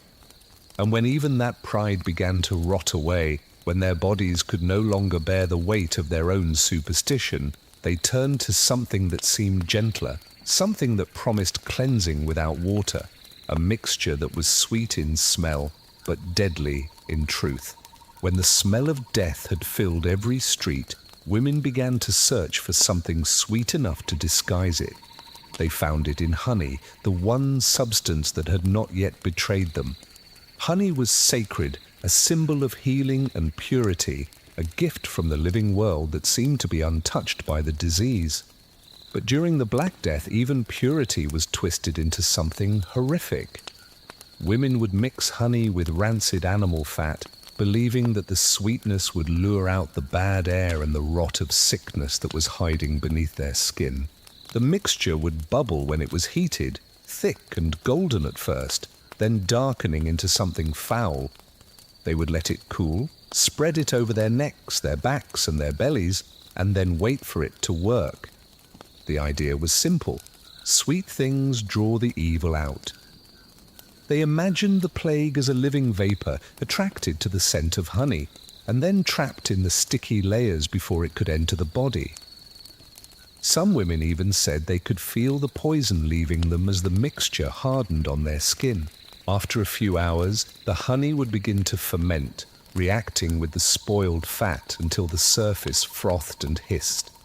It clung to them like a second skin, shiny and yellow, soft at first, but turning rubbery over time. When it cracked, it released an odor so strong that even the rats would avoid it. It is almost absurd to think they believed that decay could be baited like a fly. And yet fear has always made humans invent miracles out of filth. The women carried this strange armor proudly. They said the smell was proof that it was working, that the worse it stank, the stronger its power was. Neighbors would watch the honey ooze down their bodies, thick and dark, leaving stains that refused to wash off. In a world where soap was feared and baths were seen as dangerous, this sticky coating felt like safety. It sealed their pores, it muffled their fear, and it made them believe that the plague would turn away from such corruption. If this were to happen today, it would be like covering your body in spoiled butter and perfume, hoping that the stench could somehow block radiation. Yet to them, it was an act of faith. Inside their homes, the air was heavy and sour. The mixture would spoil even further in the heat, attracting flies that would crawl across their skin and their hair. Women would lie still as the insects swarmed around them, convinced that any movement might disturb the trap they had built for the disease. Some kept the mixture on for days, sleeping under layers of it that hardened like wax. When the surface began to peel, they would just add more, layer after layer, until their skin could no longer breathe. The itching, the burning, the rashes that followed, all of it was seen as a sign that the body was purging itself of the disease. Others took the ritual even further. They would soak a cloth in the same mixture and wrap it around their waists, claiming that the heat of their body would cook out the illness. The sweet smell would soon turn sharp, sour and unbearable. It clung to their clothes, their hair, and the very walls of their homes. Visitors could smell them from down the street, and yet some said the odor brought them comfort, because as long as it lingered, death stayed away. The line between protection and punishment had dissolved completely. As the days passed, the honey darkened to black, forming crusts that would crack when they were touched. Beneath it, their skin blistered. Some women began to bleed from the irritation, but they saw it as a form of cleansing. The blood would mix with the honey, creating a sticky red paste that dried like resin. They called it the mark of survival. Those who bore this mark were admired, even envied, as if their wounds were proof of some divine favor. Their pain became their identity, and the smell became proof of their life. The superstition spread quickly because it required no priest and no medicine, only what could be found in the kitchen or the slaughterhouse. Housewives would boil their pots in secret, stirring honey and fat until they blended into the same golden rot. Some would add herbs or ashes, believing the mixture worked better when the ingredients had suffered together. Children would watch as their mothers rubbed the paste on their chests, leaving streaks that gleamed in the candlelight like armor made of sickness itself. Those who survived attributed it to the ritual, and those who died were said to have used it incorrectly. In a time when no cure existed, this belief was a way for them to reclaim some control. The plague had turned every home into an experiment, and every act of survival into an act of worship. The women's bodies became laboratories of decay, where sweetness and rot coexisted in the name of protection. I can almost smell that mixture in my mind, the sweetness fighting the stench, just as hope was fighting despair in every corner of that dying world. As the infection worsened, their bodies began to rot beneath the very coating that was meant to save them. Some developed ulcers, others fainted from the stench, but still they refused to wash it off. To remove the mixture was to remove their protection, and that was unthinkable. They lived in a kind of honeyed darkness, their skin sealed away from the air and from touch, their faith pressed deep into the rancid layers of fat. The honey traps became more than just a superstition. They became symbols of endurance in a world that was suffocating under the shadow of death. These women chose to smell like decay rather than to fear it. And when even the sweetness could no longer hide the rot, when their skin broke open beneath the hardened crust, they would turn to something even stranger, marks drawn directly on their flesh, as if tricking death with an imitation of itself could make it pass them by. Fear makes people creative in ways that sanity never could. When the plague grew so relentless that no prayer, no potion, and no ritual could keep it away, women turned to deception. They began to paint their own bodies with the marks of the disease, using soot from their hearths, burnt oil, or crushed charcoal. They would dot their skin with black stains, imitating the plague's own deadly symbols. They believed that death itself, upon seeing those spots, would pass them by, thinking that its work was already done. It was a grim disguise, a desperate trick that was played against the inevitable. The act became a ritual of both horror and hope. Women would stand before cracked mirrors or bowls of water that reflected their faces in trembling shapes. With their fingers, they would dab the dark mixture onto their stomachs, their chests, and sometimes their thighs. The smell of smoke and oil would fill the air as they worked carefully, copying the pattern they had seen on the corpses all around them. Each spot they painted was a prayer that was disguised as decay. It is almost darkly humorous to imagine that in the face of death, people chose to mimic it, painting themselves with its own handwriting. And yet, behind the absurdity of it was a quiet logic. What was already marked might be spared. The process spread through the towns as if it were guided by a whisper. Neighbors taught each other where to place the spots, near the heart, along the ribs, or low on the belly, where the flesh was soft. Some said it mattered which hand you used to draw them, while others claimed it depended on the direction of the wind.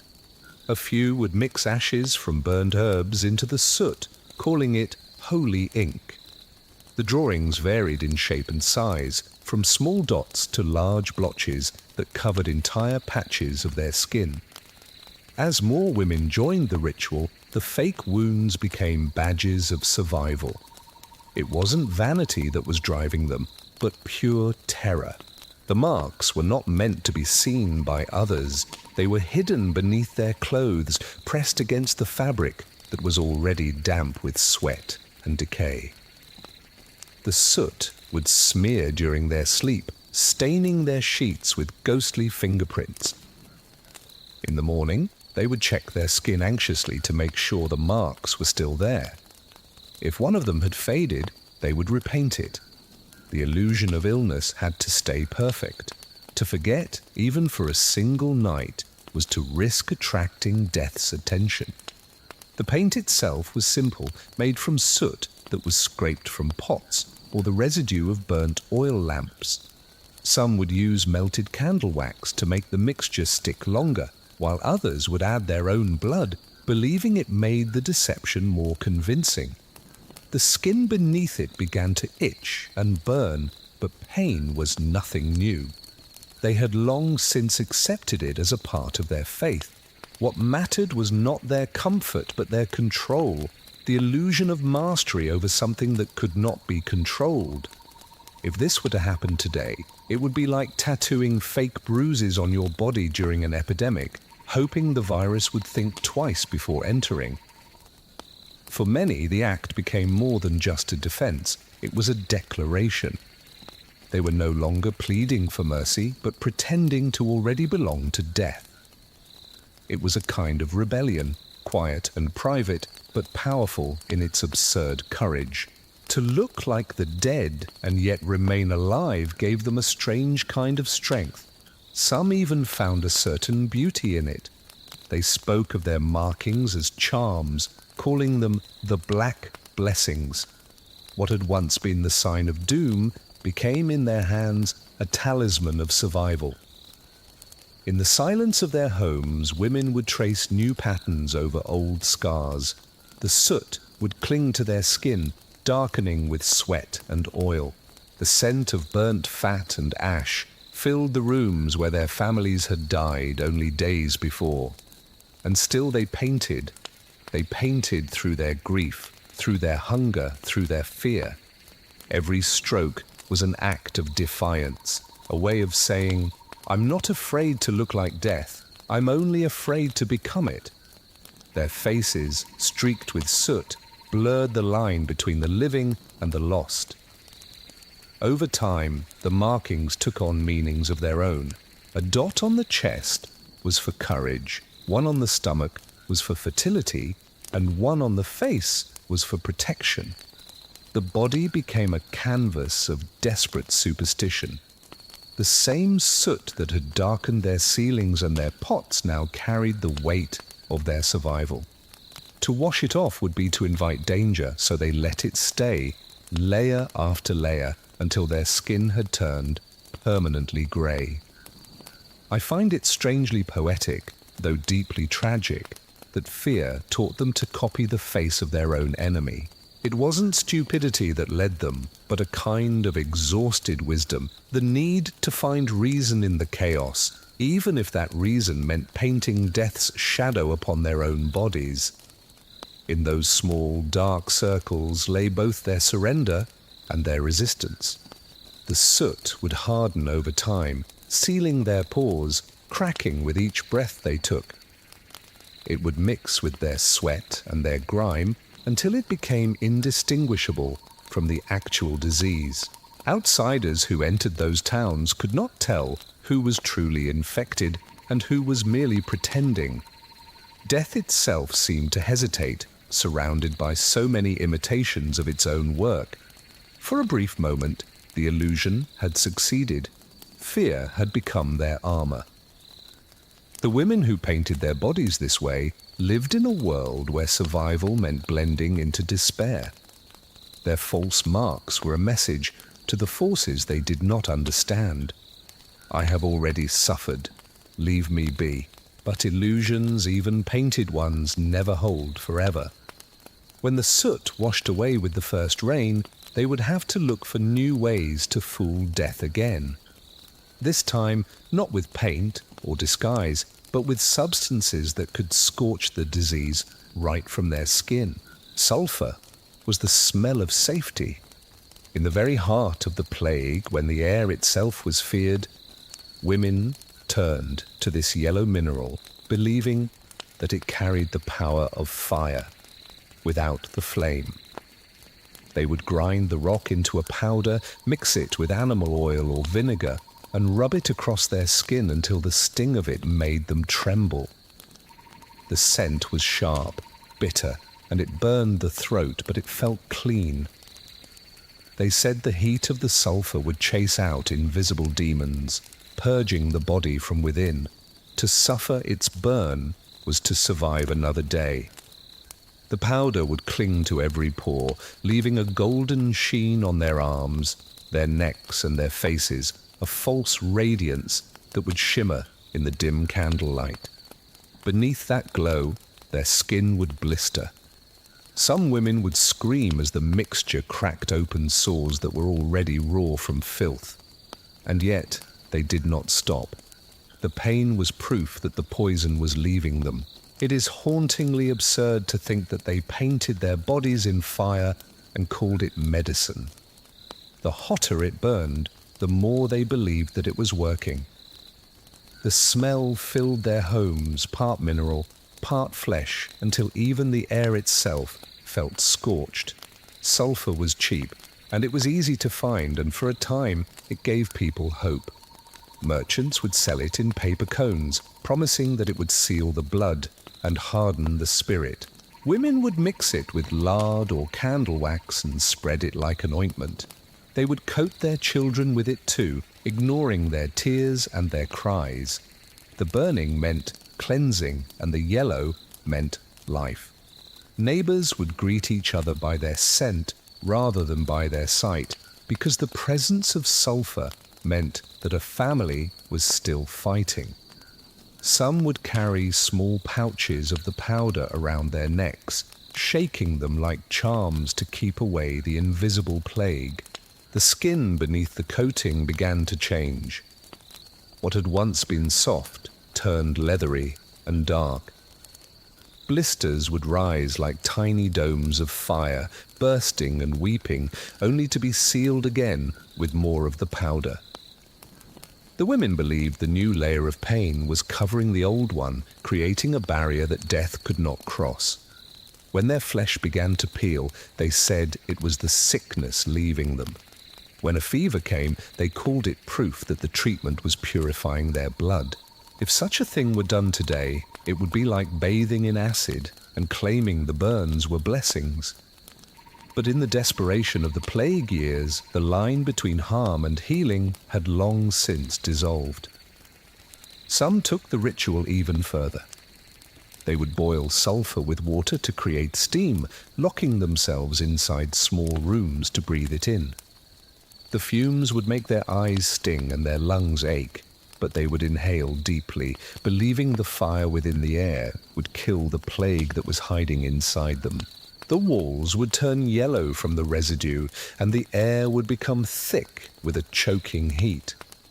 Those who fainted were considered blessed, their collapse seen as a sign that the poison was leaving their bodies. When they woke up, their throats were raw, their tongues coated in a bitter taste, but their faith burned stronger than before. Over time, the mixture hardened into a second skin. Women carried the smell of sulfur with them everywhere they went. It settled into their hair, their clothes, even their breath. The yellow dust clung to their sheets and their pillows, staining them like pollen from some cursed flower. Their homes became like miniature volcanoes, quiet, smouldering, and alive with the illusion of purification.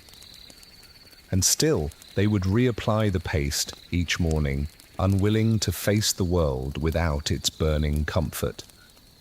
In the markets, sulfur became more valuable than perfume. Those who could not afford it would scrape the residue from the walls of bathhouses or chimneys, mixing it with ash to imitate the real thing. The poor would cover themselves in this counterfeit powder, unaware that the imitation burned even worse.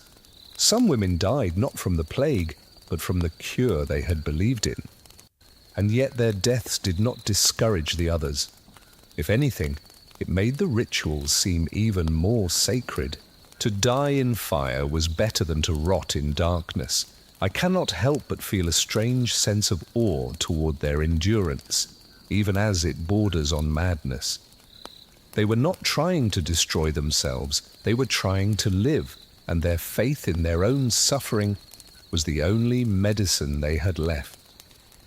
In the language of despair, pain became a form of prayer, and sulfur was its brightest offering. The golden residue that covered their skin would glow faintly in the evening light.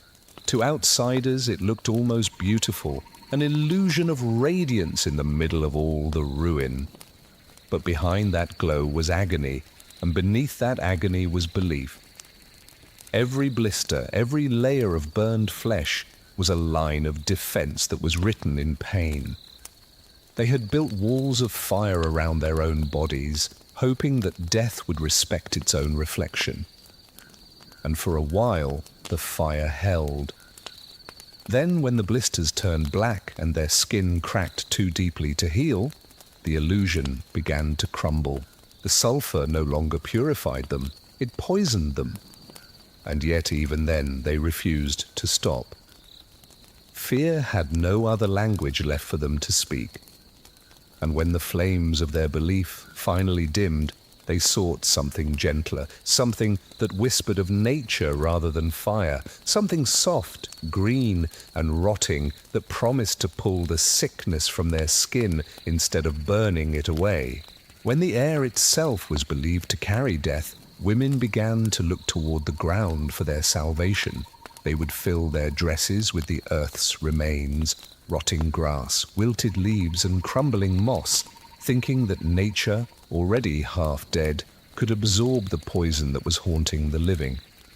It began as a simple act of superstition, born from the hope that decay might attract decay. Soon it became a ritual. They would stuff layers of dead plants beneath their skirts until their garments swelled up, heavy and warm. Each movement they made would release the scent of damp soil and mold, a perfume of slow decomposition that they believed could keep the evil air away. The fields had all withered, but the dead grass found a new purpose, pressed against the bodies of the fearful. The reasoning behind it was strange, yet consistent.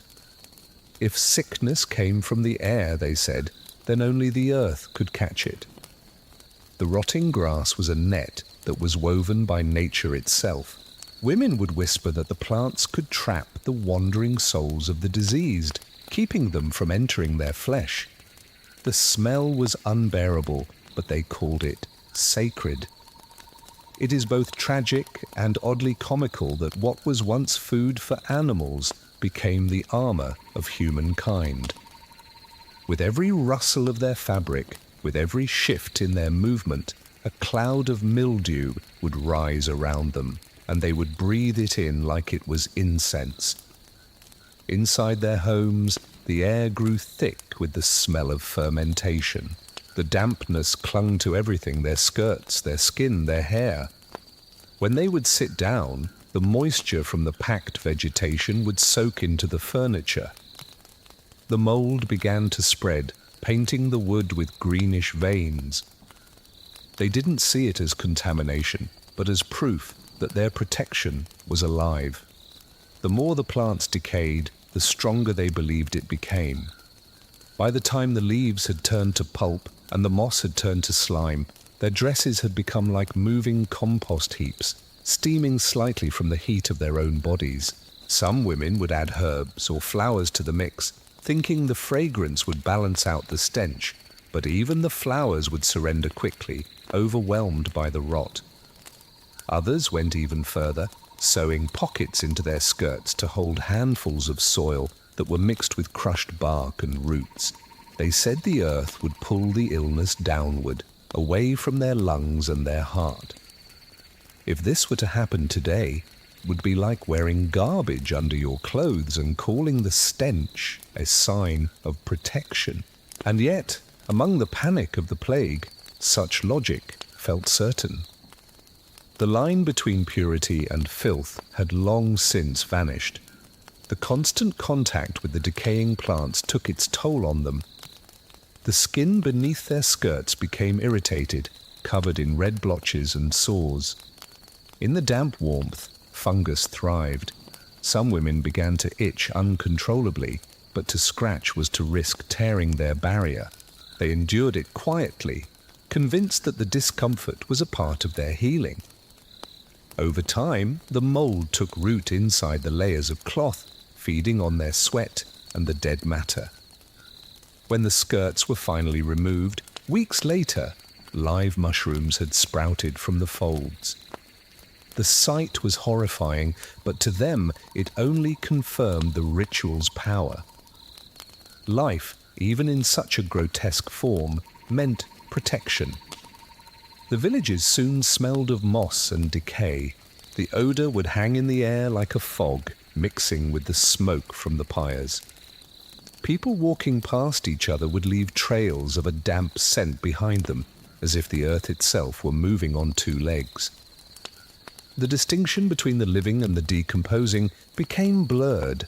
Some women even slept in their grass-stuffed dresses, afraid that removing them would break the spell. Their bodies fused with the rot, their skin growing pale and damp, their breathing slow and heavy, as if the soil had already begun to reclaim them. And yet, despite the madness of it, there was a tenderness in the gesture. They believed the earth was merciful, that it could cradle the living as gently as it held the dead. To fill one's skirt with soil was to invite the ground to share its burden. They were not mocking nature, they were begging it for help. In their minds, every stem and every leaf they carried was a guardian, and every spore was a silent watcher, standing between them and death. I cannot help but feel an eerie kind of sympathy for them, for the way they sought comfort in the only thing that never turned away from them, the dirt beneath their feet. Over time, the ritual spread beyond the desperate. Even those who had the means began to imitate it, their fine gowns rustling with hidden layers of mold. The poor would look at them and see a kind of unity. The rich smelled the same as everyone else. The plague had made equals of them all. In the dark, when the wind blew through the cracks in the walls, they believed they could hear the whisper of the earth breathing through their skirts, protecting them for one more night. This illusion, however, came with a price. Many of them fell ill, not from the plague, but from the infections that grew beneath their garments. Their skin would peel, and their lungs would fill with the same spores they had once trusted to save them. The protection had turned into a poison, and the earth they had embraced began to claim them back. And yet, even then, few of them abandoned the ritual. It was easier to believe in the kindness of the soil than to face the silence of heaven. They had asked the ground to protect them, and the ground had answered in its own way, by covering them, by taking them in, by ending their fear through surrender. But some women were not content to stop there. They wanted a protection that clung closer to them, one they could shape with their own hands, a wall that neither the air nor death could penetrate. And so they turned once again to their bodies, moulding the earth itself against their flesh, until it became a shell of living stone. The idea that the body could be sealed like a wall came from pure terror. Women had seen the plague enter through touch, through breath, and through rumor, and so they decided it had to be stopped at the very edge of their flesh. They turned to clay, wet and heavy, pressing it against their most private places in the belief that it could keep death from finding a way inside. The mixture was simple: earth mixed with water until it clung like a thick paste. They would shape it with their hands, moulding it as carefully as a potter shapes a vessel. Only this vessel was themselves. When it dried, it would crack and pull at their skin, but to them, that was proof of its strength. The clay felt cold at first, grounding, almost comforting. It gave them the illusion of control in a world that had none. Each woman shaped her own barrier, smoothing the mud along her skin with a quiet determination. They said it closed the body to the evil air. Some used fine river clay, while others scooped it straight from the ground outside their homes, the same soil that buried the dead. When it hardened, they would walk stiffly, the crust breaking into small flakes that would fall to the floor like the dust of their fear. It is both unsettling and strangely poetic that they wore the earth not as an adornment, but as armor. Over the days, the clay began to change color. Sweat and heat mixed with the dirt, turning it darker and thicker until it no longer looked like protection, but like an infection itself. And yet they did not remove it. The women believed that washing it would undo the barrier, inviting the illness into the softest part of their body. Even when the pain came, burning, swelling, bleeding, they endured it in silence. They told themselves that the discomfort meant the clay was drawing out the sickness. The more it hurt, the more they believed it was working. The smell was suffocating. Damp earth, sweat, and decay all merged into a scent that filled the room, clinging to every single surface. The fabric of their dresses grew stiff where the clay rubbed against it, and stains formed that could not be washed away. Some women would sleep sitting up, afraid that lying down would crack the layer too much. They would wake up with clay dust on their thighs, their sheets streaked with brown and grey, their bodies trembling from a fever. Still they refused to remove it. They said a body that was open to the air was a body that was open to death. Others took the ritual even further, reapplying fresh layers of clay over the old ones. The new clay would seal in the remnants of the first, trapping warmth and moisture underneath. The skin beneath it grew soft and pale, the perfect place for sores to form.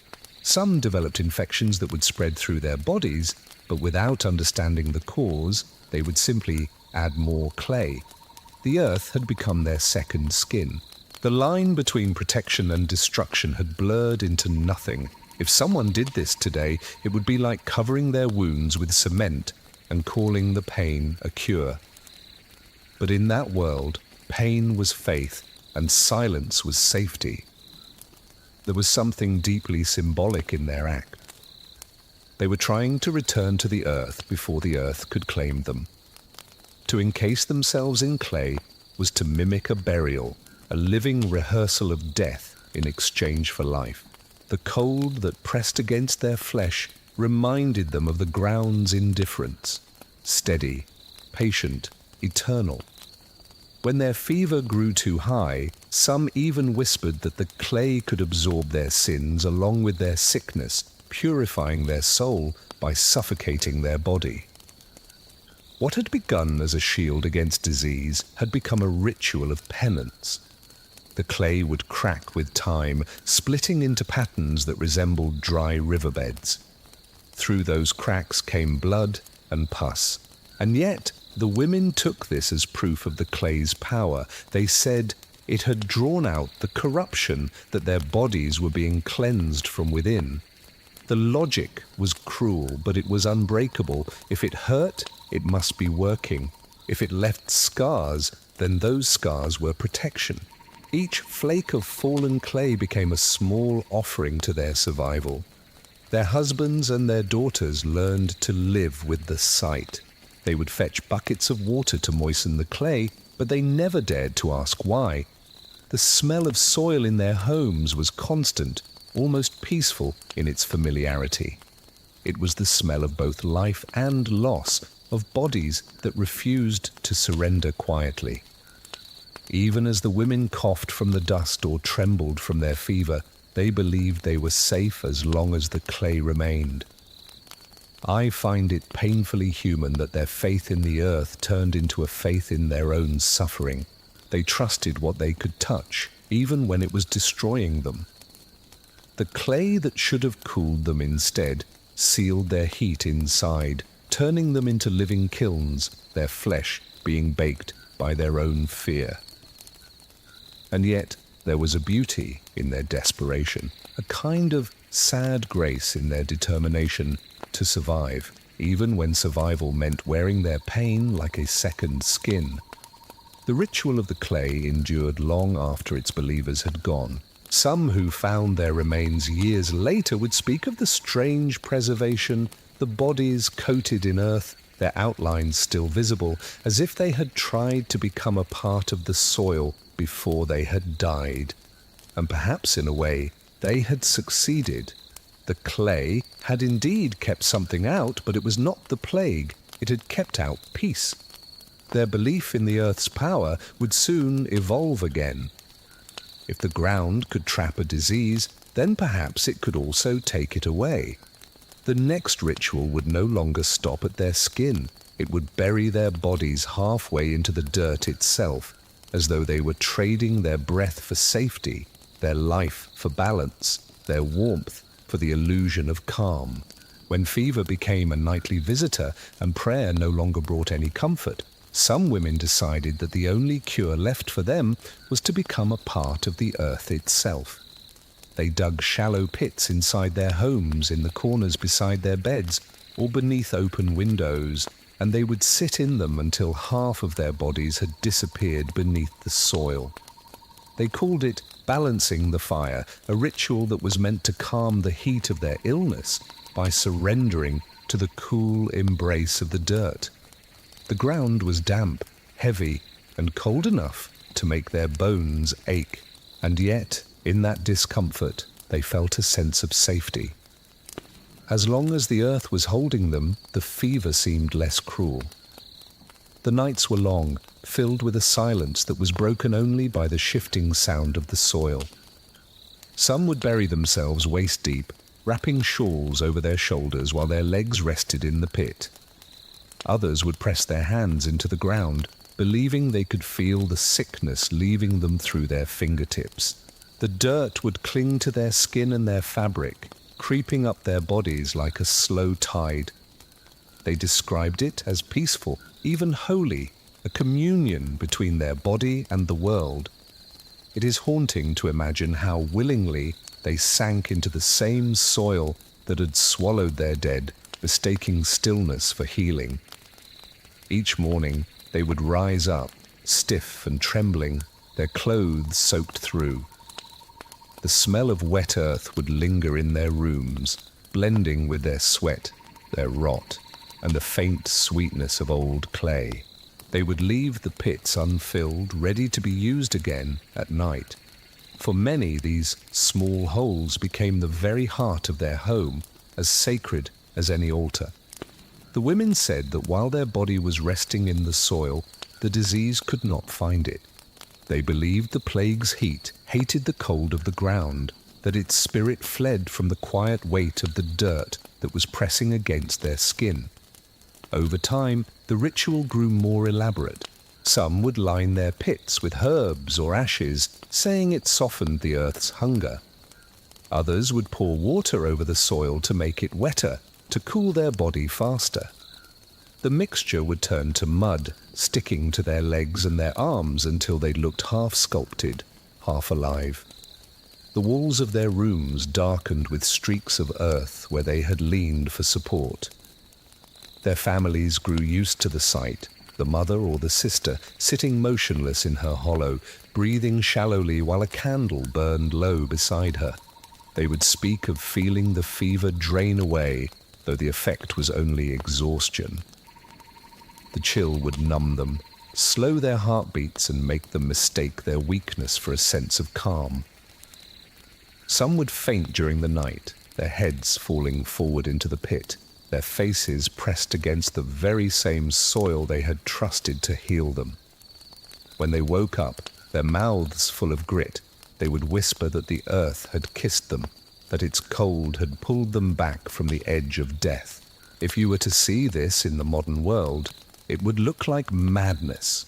A person burying half their body each night and calling suffocation salvation. But in their time, this ritual was simply another version of their faith. The ground took its toll on them. Their skin would soften and break from the constant dampness. Dirt would fill the small wounds and cause infections that no one dared to clean. Worms and insects would find warmth where the women sat, burrowing into the folds of their clothes. And yet they did not flinch. They said the living creatures were the earth's helpers, carrying away whatever illness remained. The mixture of soil, sweat, and rot would form a crust on their bodies that would harden by day and soften by night. They wore it like a mark of their devotion. For some, the ritual became more than just a cure. It became a way of life. They spoke of feeling balanced between worlds, of belonging neither fully to the living nor to the dead. To leave the pit was to break that harmony. Their husbands and their children learned to step around them, careful not to disturb the soil. Their meals were eaten beside the hollow, and their conversations were whispered over it, as if the pit itself could listen. The women's voices grew slower, their movements gentler, their faces as pale as candle wax. They began to resemble statues of their own faith, carved by dirt and by silence. The earth did not heal them, but it did hold them. It steadied their fears, it cooled their pain, and it gave them something to believe in. When the heavens stayed quiet, to sit in the ground was to admit both their defeat and their acceptance, to confess that the only safe place they had left was the one that was already meant for burial. I find it unbearably moving that in their loneliness they sought comfort not from each other, but from the soil itself. They were tired of running from death, so they chose to sit beside it. As the seasons turned, some of them never climbed out. Their families would find them still and calm, half covered by the dirt they had trusted. The ritual that had begun as protection had ended as surrender. The others who remained continued the practice, whispering that those who had died in their pits had been taken gently, not by the plague, but by balance. The illusion of peace that came from the ground was powerful, but it was fleeting. The fever would always return, the air would always turn foul again, and the pits would only grow deeper each time. And when even the earth no longer felt safe, the women would rise from their holes and look for another way to deceive death, one that required no soil at all, only the faith of their eyes and the illusion of sacred signs that were written on mouldy walls. Faith had long since lost its gentleness. When prayers failed to stop the dying, and the churches had filled with corpses instead of hymns, belief found strange new shapes in the walls of people's homes. Yellow stains would appear on the damp plaster, born from water, mold, and years of neglect. But to the women who had seen the plague devour everything, those stains were no longer just mold, they were miracles. They called them the breath of the saints, marks that were left by holy hands that had brushed across the walls in secret. The idea spread quickly, the stains were alive, and to touch them was to receive protection. Some took it even further, using their tongues instead of their fingers, pressing them against the cool, damp surface as if they were kissing heaven itself. The act began quietly. At night, women would approach the walls with their candles held low, searching for shapes that looked like faces or halos. When they found one, they would kneel and lean in close, their breath mingling with the musty air. The first touch of their tongues was always tentative, a small gesture of faith that soon became a habit. The taste was bitter, cold, and earthy, and it would cling to their mouth long after they had stepped away. It is a kind of faith that only despair can create, where decay becomes sacred and mildew becomes a messenger of God. The women said they felt calm afterward, their hearts lighter, their minds clear. It was enough to make them return night after night. Word spread through the neighborhoods that certain houses were blessed. People would come to see the holy marks for themselves, crowding into rooms that smelled of rot and damp stone. They would touch the stains, whisper prayers, and sometimes scrape off bits of the wall to keep as relics. The more they licked or rubbed them, the faster the mold would grow back, which only deepened their belief. They said the wall was healing itself like living flesh. The patches would expand across the ceilings and into the corners, glowing faintly under the candlelight. To outsiders, it looked like decay, but to them, it was proof that holiness still lived among them. Inside those homes, the women became the caretakers of the sacred rot. They would keep the air still and damp so that the mold could thrive. When a new mark appeared, They would light candles around it, murmuring their gratitude. Some even built small shrines beside the larger stains, covering them with flowers and ribbons. The smell of mildew mixed with the wax and the wilted petals until the room smelled like a rotting garden. Children would watch their mothers lick the walls before bed, mimicking them with an innocent faith. Soon, the stench of the plague and the odor of the mold became indistinguishable.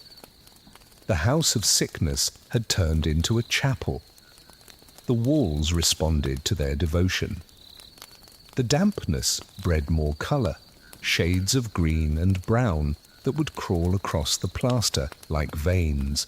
Women began to see patterns in them, hands raised in blessing, faces turned in sorrow. They would take turns interpreting the shapes, each one convinced that their own wall was speaking directly to them. The act of licking became not just an act of worship, but one of communication. They said the saints were sending strength through the mold, passing it from the wall to their mouth, and from their mouth to their soul. If you can imagine this today, it would be like finding salvation in fungus, swallowing spores and calling it light. And yet for them, this strange ritual offered something real, comfort, connection, a reason to keep breathing in a world that had forgotten how. The practice came with a cost, though. The women's throats would grow sore, their tongues would turn grey, and their lungs would fill with the same mold they adored. Some would cough constantly, bringing up black flecks that they called holy dust. When others warned them about it, they would just laugh softly, saying their suffering was a small price to pay for peace. Pain once again was being mistaken for a blessing. The more their voices cracked, the holier they felt. They said the saints were speaking through their breath, reshaping their voices into sacred whispers. The illusion only deepened as the sickness spread. Those who were too weak to stand would ask to be carried to the walls so they could press their faces against them one last time. The dying would leave stains of their own, their sweat and saliva blending into the holy mold until no one could tell where one ended and the other began. To clean those walls would have been sacrilege. The mold was their witness, their last connection to divinity before the silence of the grave. I find it heartbreaking that hope could grow from something so cold and damp. These women were not fools. They were survivors in a world that had no more answers. The walls were steady when nothing else was. They listened when no one else could. To kiss them, to taste them, was to remind oneself that something solid still existed, even if it was only rot. As time passed, the walls thickened with layers of mold, and the air turned green with spores. No one dared to open the windows for fear of disturbing the holy growth. The same mold that had given them their faith was now beginning to steal their breath. And yet, they refused to stop. The line between worship and suffocation had blurred, and still they prayed. The saints had become as real as the plague itself, both invisible, both unstoppable, both dwelling in the same house. Eventually, the marks on the wall began to fade, worn away by too much touch, too much devotion. A panic spread. Some women would scrape the remaining mold into jars, mixing it with oil or wax to preserve its power. But the walls were never enough anymore. If holiness could live in mold, they reasoned, then perhaps it could also live in the body, if only one could trap it there. And so their faith, which was once licked from stone, would soon be worn upon their own skin in the form of relics that were sewn close to the heart. Hair had always been a symbol of beauty, but during the Black Death, it became something sacred and something terrifying to touch. Women believed that every single strand of their hair carried a part of their soul, a living thread that connected their body and their spirit. To cut it was to open up a path for the soul to escape and for sickness to take its place. so they let it grow wild. Their hair would tangle and thicken, turning into matted ropes that hung down their backs, sticky with sweat and dust. Brushes disappeared from their homes and scissors went unused. The act of washing or combing their hair became dangerous, even sinful. Each movement they made risked dislodging a piece of life itself. The air around them smelled faintly of oil and decay. Fleas and lice would nest deep in the knots, crawling freely through the strands that had not been touched for months. The women would scratch their scalps until small wounds appeared, and then they would dab them with rags that were dipped in old wine or animal blood, believing the liquid would soothe the spirit that was within their hair. Some would whisper that the blood of a living beast was powerful, that it could confuse the evil forces and keep their soul anchored inside their body. It's strange how fear can turn something as simple as hair into a fortress, a sacred cage for the spirit. The sight of those tangled heads became common on the streets, hidden under veils or scarves. Their hair seemed to pulse with a life of its own. Chunks of dried mud would cling to it, sometimes mixed with ashes or herbs that were added deliberately to strengthen its supposed magic. In dark corners, women would gather to trade small charms, pins, ribbons, bits of string, objects that were meant to tie their souls more firmly to their heads. This superstition spread faster than any cure. Hair was now both their armor and their burden, a reminder that survival had nothing to do with reason. Washing it was unthinkable. Water, they said, would weaken the roots and loosen the grip of the spirit. Rain was feared more than rats. Women would run indoors during storms, clutching their heads under cloths to keep their hair dry. When the lice multiplied until the itching became unbearable, they would sprinkle ashes or ground herbs into their scalps, pretending it was a treatment. It only made their skin burn, their scalps swell, and the smell grow even worse. And yet, no one dared to cut or to clean it. The dirtier the hair, the stronger the spirit was believed to remain. At night, the sound of scratching would fill the houses. Some women would plait their hair tightly before they went to sleep, as if the braiding could hold their soul in place. Others would leave it loose to let their spirit breathe. Both of them claimed that they were right, and both of them suffered the same fevers, the same crawling infestations. Hair became more than just an ornament. It became their identity, proof of their devotion, a shield of superstition against an invisible death. When a woman lost her hair from an illness, she was seen as cursed, her soul already halfway gone. Her family would cover her head with a cloth and refuse to look at her directly. Over time, the hair would thicken with filth. The strands would fuse together, forming what they called holy knots. These clumps were never touched, never cleaned, and they were believed to hold a divine protection. Women would pray over them, kiss them, and swear they could feel a warmth radiating through them. When their husbands would beg them to cut their hair for comfort, the women would turn away, horrified at the suggestion. They said cutting it would invite the plague straight into their skull. The house might be filled with the stench of rot, but as long as their hair remained unbroken, there was hope.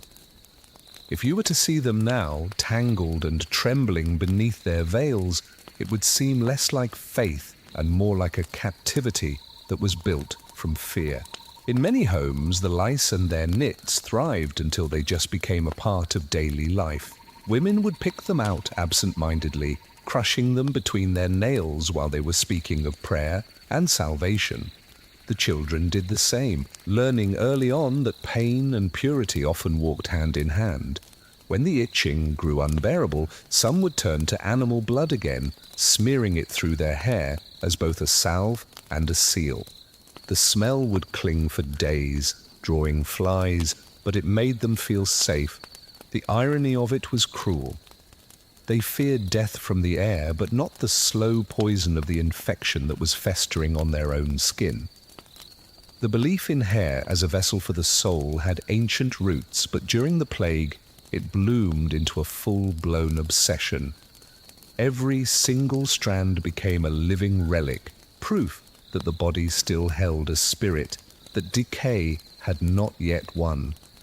Even the priests began to bless locks of hair instead of cutting them, waving incense over the heads of women who were too frightened to even kneel. The hair would absorb the smoke, the scent of holiness mingling with their sweat and the animal fat. It was not beauty they were seeking, but endurance. Their hair, heavy with dirt and devotion, carried stories of fear that words could no longer hold. It would move stiffly in the wind, making soft noises that sounded like whispers. To the women, it sounded like a prayer. To anyone else, it was the sound of a quiet madness. There is something deeply human in their attempt to guard the invisible with the tangible, to hold on to what cannot be seen by clutching what can. They were not seeking vanity, only safety, even if that safety reeked of filth. But their belief would soon grow even darker. If hair could protect the soul, then perhaps the soul could be trapped and carried even after death. The living began to collect pieces of the dead, locks, strands, relics, and wear them beneath their clothes as charms of power and remembrance. In a time when life was slipping away like smoke, keeping the dead close to them felt like survival itself. Amulets were nothing new in times of fear, but during the Black Death, women carried ones that were so strange and so grim that even the priests would whisper of their power with unease. Hidden beneath their clothes, close to their chest, hung small fabric pouches that were stitched from scraps of old cloth and tied with a thin cord. Inside were things that no one should ever carry: graveyard dirt, fragments of bone, tufts of human hair, and dried petals that were taken from funerals. The women called them the scream bags. They believed that when a person died in agony, their final cry would linger in the air, invisible but still alive. If you could capture it, sew it inside a pouch, it would serve as a weapon against the plague. The trapped scream, full of pain and life, would frighten away the spirits of the disease. Each pouch had its own story. Some were said to hold the cry of a child who had died too soon, while others held the last breath of a husband or a sister. The ingredients were gathered with trembling hands: dirt from the grave, bone dust that was mixed with salt, strands of hair that were cut from the dead. Women would prepare these charms by candlelight, whispering to keep the sound from escaping before the bag was tied shut. Once it was sewn, it was never opened again. The bag would age with the body that wore it, turning dark and stiff from sweat and years of contact with the skin.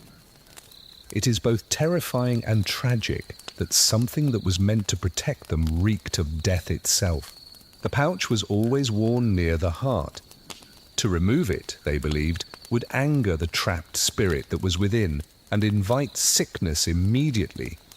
The fabric would absorb the smell of decay, of blood, of time itself. Some would add drops of wax or animal fat to keep the contents sealed, though the fat would eventually spoil and leak through the seams. The stains would spread across their undergarments like bruises. Their husbands would often complain about the smell, but the women refused to part with the bags. It was better to live surrounded by the stench of the grave than to face the disease unguarded. The markets even began to sell these charms openly. The sellers would claim that theirs contained the most powerful screams, those of martyrs, sinners, or plague victims who had died suddenly. The prices would rise with the intensity of the panic. Women would touch the pouches before they paid, pressing them to their ears as if they were listening for proof of life inside.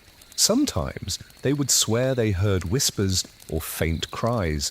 Whether it was real or imagined, the sound brought them comfort. Fear had twisted into faith so deeply that horror itself had become a form of hope. Over time, the bags grew heavier, damp from the sweat and the oils of their bodies. The cords would leave marks on their skin, red circles that never quite faded. Some women would layer multiple bags, each one representing a different loss or a different prayer. The collection would hang against their chests like a chain of mourning. The odor was overwhelming, a mixture of rot, cloth, and something metallic. But in a world that was already filled with death, one more smell hardly mattered. To them, it was the scent of protection. If someone were to see this now, they might think of it as madness. And yet to those women, it was a declaration of courage, a promise to the dead and to themselves that they would not die silently. When the infection crept under their skin and a fever began to rise, they would clutch the bags even tighter. Some would press them to their lips, believing the spirit that was trapped inside could draw out the sickness. Others would place them under their pillows, hoping the whispers of the dead would guide them through their sleep. A few were buried still wearing them, their final protection resting against their cold flesh. The bags too would decay, mixing with the soil and returning to the same ground from which their contents had come. The belief was contagious. Even those who had doubted it began to wear smaller versions filled with harmless things like ashes, feathers, or bits of glass. But over time, the original materials would return. Grave dirt, which was once taboo, became a trade item. Women would visit cemeteries at night, scraping handfuls of soil from fresh graves and wrapping it in cloth that was torn from their own dresses. They would whisper that the younger the dead, the stronger the charm. The desperation was complete. Death itself had become a currency for survival. There were those who said the bags worked, that the women who wore them rarely died. Perhaps it was just luck, or perhaps it was only a coincidence. But in a time when reason had failed, a coincidence was a miracle enough. The truth was irrelevant. What mattered was the belief. It gave them a sense of control in a world where none existed. The pouches became more than just objects. They became identities, badges of endurance that were worn by those who refused to surrender. I can't help but think how the human need to hold on to something, even something grotesque, can outweigh every single instinct for comfort or for cleanliness. The scream bags marked a turning point in the story of superstition. Faith, grief, and decay had all merged into one ritual, indistinguishable from each other. And yet, as with all things in that cursed age, what had begun as a charm of protection would evolve again. If the screams of the dead could defend the living, then perhaps the warmth of a living body could defend the dead in return. And so, the women would soon find themselves sleeping beside things that were no longer alive. When no prayer could stop the fever, and no charm could block the air of death, some women turned to wax. Candlelight had always been a symbol of faith, but during the Black Death it became a weapon. They would melt their candles not to pray by them, but to pour the liquid wax directly onto their own skin. The belief was simple and terrible. If the sickness could seep into the body through invisible cracks, then covering the skin in wax would seal the spirit inside. Women would stand over low flames, tilting the candles until the hot drops landed on their arms, their backs, their legs. The pain was immediate, sharp enough to draw gasps, but they did not flinch. They would wait for the wax to cool, to harden, and to form a second skin, a shell of faith that was molded from their fear. The wax would cool unevenly, clinging in patches, and it would crack as they moved, small fissures running across the surface like the veins of old marble. Beneath those cracks their skin would blister and redden, but to them it was a sign of strength. The pain meant that the seal had worked. The smell of burned flesh mixed with the sweetness of the melted wax, filling their rooms with an odor that was both holy and nauseating. It's almost absurd how desperation can turn even candle wax, into a shield against death. In their minds, the wax was not just a coating, it was a barrier between their breath and the poison that was carried by the wind. Some women would cover only their hands and their faces, while others would cover their entire bodies. The process would take hours. A friend or a relative might help, dripping the wax carefully over their shoulders or down their spine. The poor would use scraps of old candles they had found in churches, the same candles that had once been lit for the dead. They said the wax still carried their prayers and their light, and that its touch made them safe. As the wax hardened, they would feel their bodies grow stiff, heavy, almost peaceful. Movement was difficult, but safety was never meant to be comfortable. When the fever came anyway, they refused to believe that the wax had failed them. They said the cracks were to blame, that they had moved too much or breathed too deeply. Some would try to repair the damage by melting more wax on top of the old layer, layering it until they could barely bend their limbs. The new wax would trap the heat beneath their skin, cooking them slowly from within. The pain was unbearable, but they endured it, convinced that the suffering meant the disease was fighting to get in. They saw themselves as warriors, their own flesh as the battlefield. The wax would drip onto the floor, leaving pale puddles that would harden like ghosts. Children would watch silently as their mothers sealed themselves, their faces glossy and expressionless under the layers of a yellow sheen. To keep the wax intact during their sleep, they would lie still, wrapped in sheets to prevent it from cracking. The slightest movement could ruin everything. When they woke up, pieces would sometimes have broken away, revealing burns and patches of missing skin underneath. And still they would repeat the ritual each night. Wax, they said, was the only thing pure enough to hold their life in. The bodies of those who practiced this for too long began to carry a strange scent, a blend of tallow, smoke, and something sour. Neighbors would whisper that they smelled like candles that had been burned for the dead.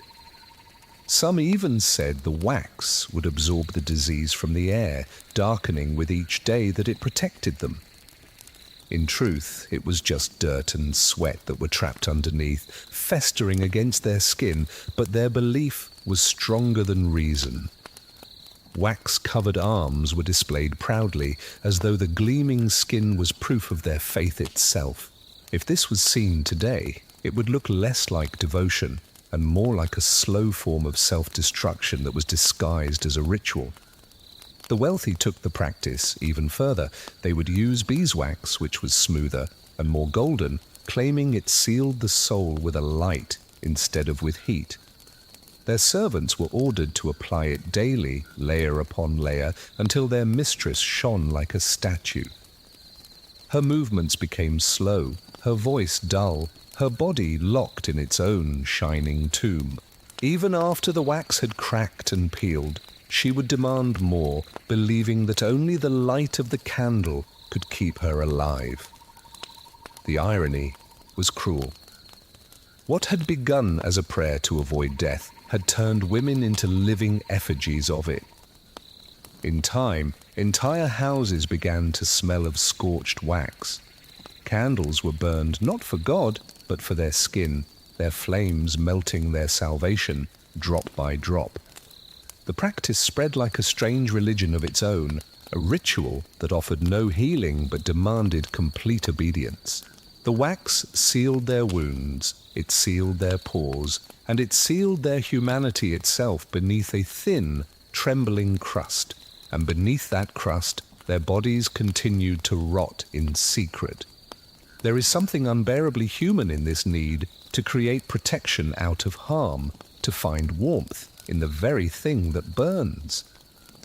The women believed the wax was keeping their souls safe, but what it really did was remind them that they still had bodies that could feel pain.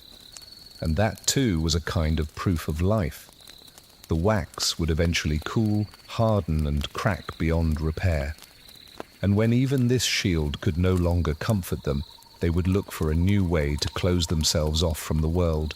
Something that did not burn, something colder, something that could turn their bodies into quiet monuments of faith and fear alike.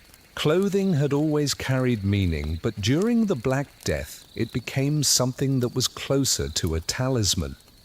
When their prayers had failed and their charms had grown useless, some women turned to the only fabric they believed held any true power: the cloth that had once wrapped the dead.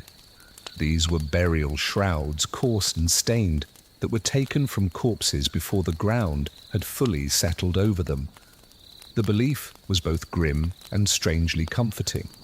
The spirit of the dead, they believed, lingered in the threads, and by wearing the shroud, one could borrow its protection. Death, they said, did not strike twice in the same form. If a woman wore the dress of the dead, she would confuse the plague, tricking it into passing her by. The process began in silence. Women would scavenge the graveyards under the cover of darkness, searching for shrouds that still clung to the bones. The fabric was stiff and damp, and it carried the sour scent of decay. Some would tear away small pieces, while others would carry entire cloths home. They washed nothing. Washing, they believed, would strip away the power, washing away the ghost that lived within the fibers. The stolen clothes were dried beside low fires, releasing a faint haze that smelled like both smoke and rot. Then they were cut, stitched, and reshaped into dresses. The stitching was clumsy and uneven, but to the women who made them, these garments were sacred armor. It's morbid to think that survival once meant wearing the very thing that was meant to bury you. The dresses were heavy, and they were damp, even after days of being indoors. The scent of death clung to them so thickly that their neighbors would keep their distance. In the narrow lanes, the women would walk alone, the hems of their dresses dragging bits of soil and ash behind them. When they were asked why they wore such things, they would answer calmly that the dead knew peace, and peace was what they needed most. Beneath all the layers of their fear, there was a strange kind of logic. If the soul of the deceased had already crossed into the afterlife, then the fabric that had touched that journey might carry an immunity. The cloth had touched both life and death, so it was, to them, untouchable by the plague. Those who could afford it did not steal, but would purchase shrouds from the grave diggers, who soon learned that fear was a profitable trade. The markets began to whisper of holy cloth, pieces that were rumored to have come from saints or plague victims who had died painlessly. The richer women would demand specific textures, white or grey linen, anything that looked pure. The poorer women wore whatever they could find, scraps of burlap that were still damp from the earth. In both cases, the result was the same, a garment that was stitched from fear and worn close to the heart. The smell was unbearable. Some of them tried to mask it with herbs or wax, rubbing crushed mint or lavender into the seams. But within hours, the scent of death would return, rising from the cloth like a breath. The stench would soak into their homes, their hair, their bedding. Their family members would complain, but few of them dared to argue. To remove the dress was to invite the disease inside. Women would sleep in them, work in them, and even give birth while wrapped in their fabric shrouds. The dead, they believed, would cradle them in safety. In time, the cloth began to decay. The edges would fray and darken and leave stains on their skin. The dresses grew stiff and unyielding, like armor that was forged from something unholy. Flies would gather near the seams, drawn by the lingering residue of flesh. Some women thought this was a sign of success. The flies were swarming the fabric instead of their bodies. What they did not realize was that the cloth was carrying the disease rather than warding it off. Each thread was a whisper of infection. It's almost poetic in a tragic way that what they thought would protect them was only bringing death closer. Still, the sight of such dresses became strangely common in the towns where the plague had been ravaging for months. Entire streets seemed to shimmer faintly with the dull whiteness of the burial cloth. The priests, who were unable to stop the superstition, began to bless the women rather than condemn them. They would sprinkle holy water on their dresses, muttering prayers that mingled the sacred and the profane. The line between devotion and desperation had vanished completely. At night, the dresses would harden as the damp fabric dried against their bodies. The women would wake to the sound of the fibers tearing when they moved. The smell of decay would fill their rooms, clinging to their breath. And yet, they found comfort in it. The odor was familiar, proof that their ghostly guardian still lingered close. The silence of death had become a lullaby, one they wore against their own skin. Some women would keep fragments of the shrouds to sew into new garments later, believing that the spirit would transfer from one dress to another. Others would pass them down to their daughters as heirlooms of their survival. The fabric would grow thinner with each generation until it was nothing more than a fragile strip of memory, still carrying the scent of the earth and of fear. These remnants would be burned eventually, but the story of them, the idea that protection could come from decay, would remain long after the graves were sealed again. There is something haunting about how people cling to the dead when they have no faith left in the living. To wear the shroud of another was not madness to them, it was defiance, a way to look death in the face and say, "You've already taken this cloth, you cannot take me too." The plague would not spare them, of course, but before that truth became clear, the women would turn to even darker remedies. If the fabric of the dead could not keep the disease away, then perhaps consuming what death had touched would. And so they began to look not at the cloth, but at the ash. There were moments during the Black Death when people no longer prayed for survival, but for meaning. After months of loss, every graveyard felt heavier, every home quieter, and every ritual more desperate. Some women, who had been hollowed out by grief and fear, began to believe that death itself held a kind of strength. If the living were weak and the dead no longer suffered, then perhaps consuming what remained of them could bridge the distance between both worlds. In the burned-out houses where entire families had perished, they would scrape the blackened fragments from the walls and the hearths. These pieces of char, still smelling faintly of smoke and flesh, were ground into a powder. To them, this ash was sacred. What was left after life had been purified by fire. They would mix the powder with whatever liquids were close at hand, water if it could be spared, or more often, urine, which was believed to carry life's heat. Together they formed a bitter, gritty drink. The women would whisper prayers as they stirred, calling upon the souls who had burned before them to lend them their strength. Some claimed that the ashes came from the houses of those who had died without any pain, while others said they had taken them from the homes where the fire had burned the longest. The origin didn't really matter. The act itself became a ritual, repeated quietly at dawn or before they went to sleep. It is both horrifying and deeply human to think that someone might drink death just to feel less afraid of it. The first swallow was always the hardest. The taste was metallic, sharp, and dry. The mixture would burn their throat and their stomach, leaving a feeling of heat spreading inward, like a false promise of healing. Some would vomit immediately, but they believed that was a part of the process, that their bodies were rejecting their own weakness.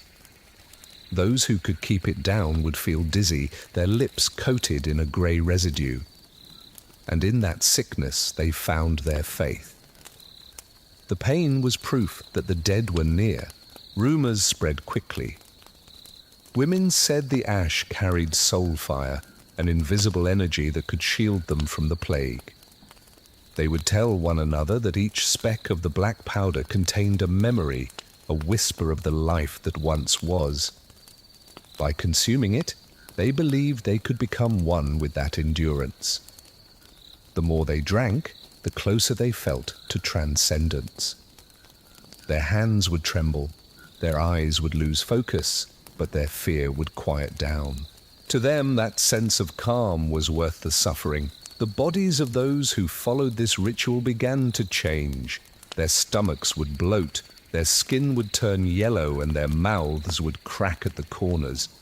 Some of them died within days, poisoned by what they had swallowed, but others survived, thin and trembling, which only deepened the belief in the ritual's power.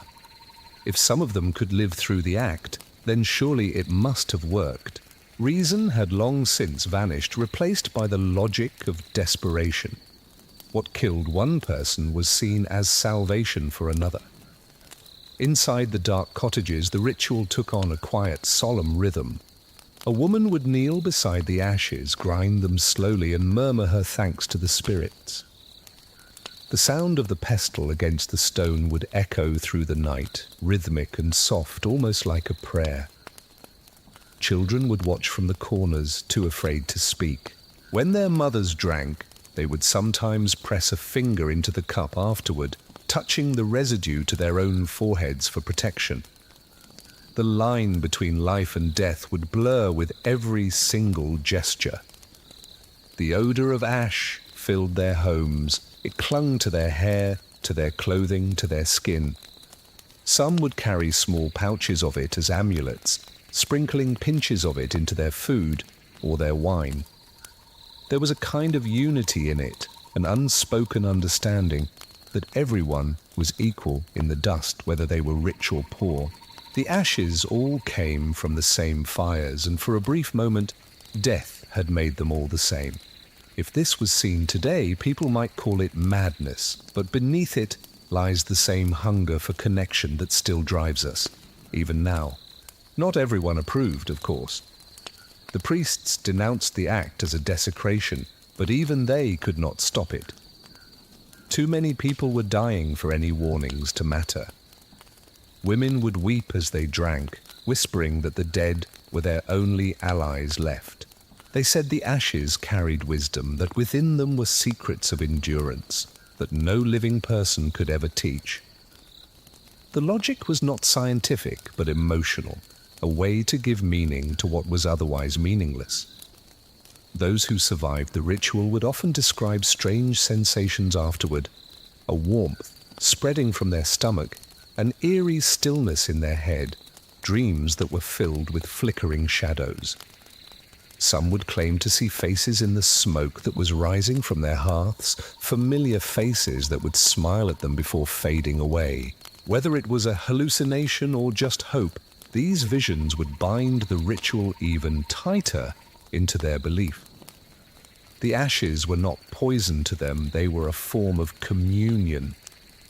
There's something unbearably poignant about how far people will go just to feel close to the ones they've lost. In a world that was drowning in decay, the act of swallowing ashes was not insanity. It was grief that had been given a form. The women were not trying to die, they were trying to keep a part of the dead alive within themselves. This ritual, however, would not end with the ashes. Once the fires had burned out and the air had cleared, they would turn to another form of offering, one that was colder and quieter, where the line between life and sanctity would blur completely. When the world outside had turned to pestilence and fear, even light itself began to seem dangerous. The last superstition to spread among the women during the Black Death was one of sight.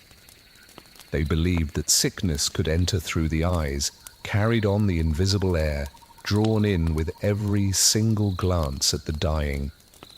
To protect themselves, they turned to the sap of poisonous trees, thick and sticky, the kind that would ooze when the bark was cut. They would smear it around their eyelids, across their brows, and down to the corners of their eyes until their lashes had clumped together. The resin would dry quickly, sealing their gaze behind a thin, glistening mask. To them this was safety. Darkness was a small price to pay for life. The sap would burn fiercely when it was first applied. The pain was described as holy, a cleansing fire that would purge what the light had already tainted. Some would faint from the sting, while others would press damp cloths to their eyes, whispering that their tears were a sign of the body's purification. Within hours, their skin would blister, their lashes would fuse with the resin, and when they tried to blink, it would tear the skin at the edges. And still, they continued. The belief was absolute. To close one's eyes willingly was to trap the spirit inside and to block the disease from entering. Over the days, the swelling would set in. Their eyes would redden and ooze, their lids crusted with layers of the hardened sap. Many of them could no longer open their eyes fully, and some lost their vision entirely. And yet, they did not call it blindness, they called it protection. Losing their sight was considered an exchange, a sacrifice to preserve what remained of their body. Mothers would guide their daughters' hands as they spread the resin, saying softly that it was better to live in darkness than to die with clear eyes.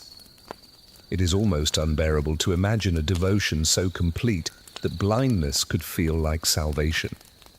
The smell of the sap filled every room where it was used, sharp and bitter, mingling with the scent of sickness. Women would stumble through their homes with their eyes bandaged, guided by sound and by memory.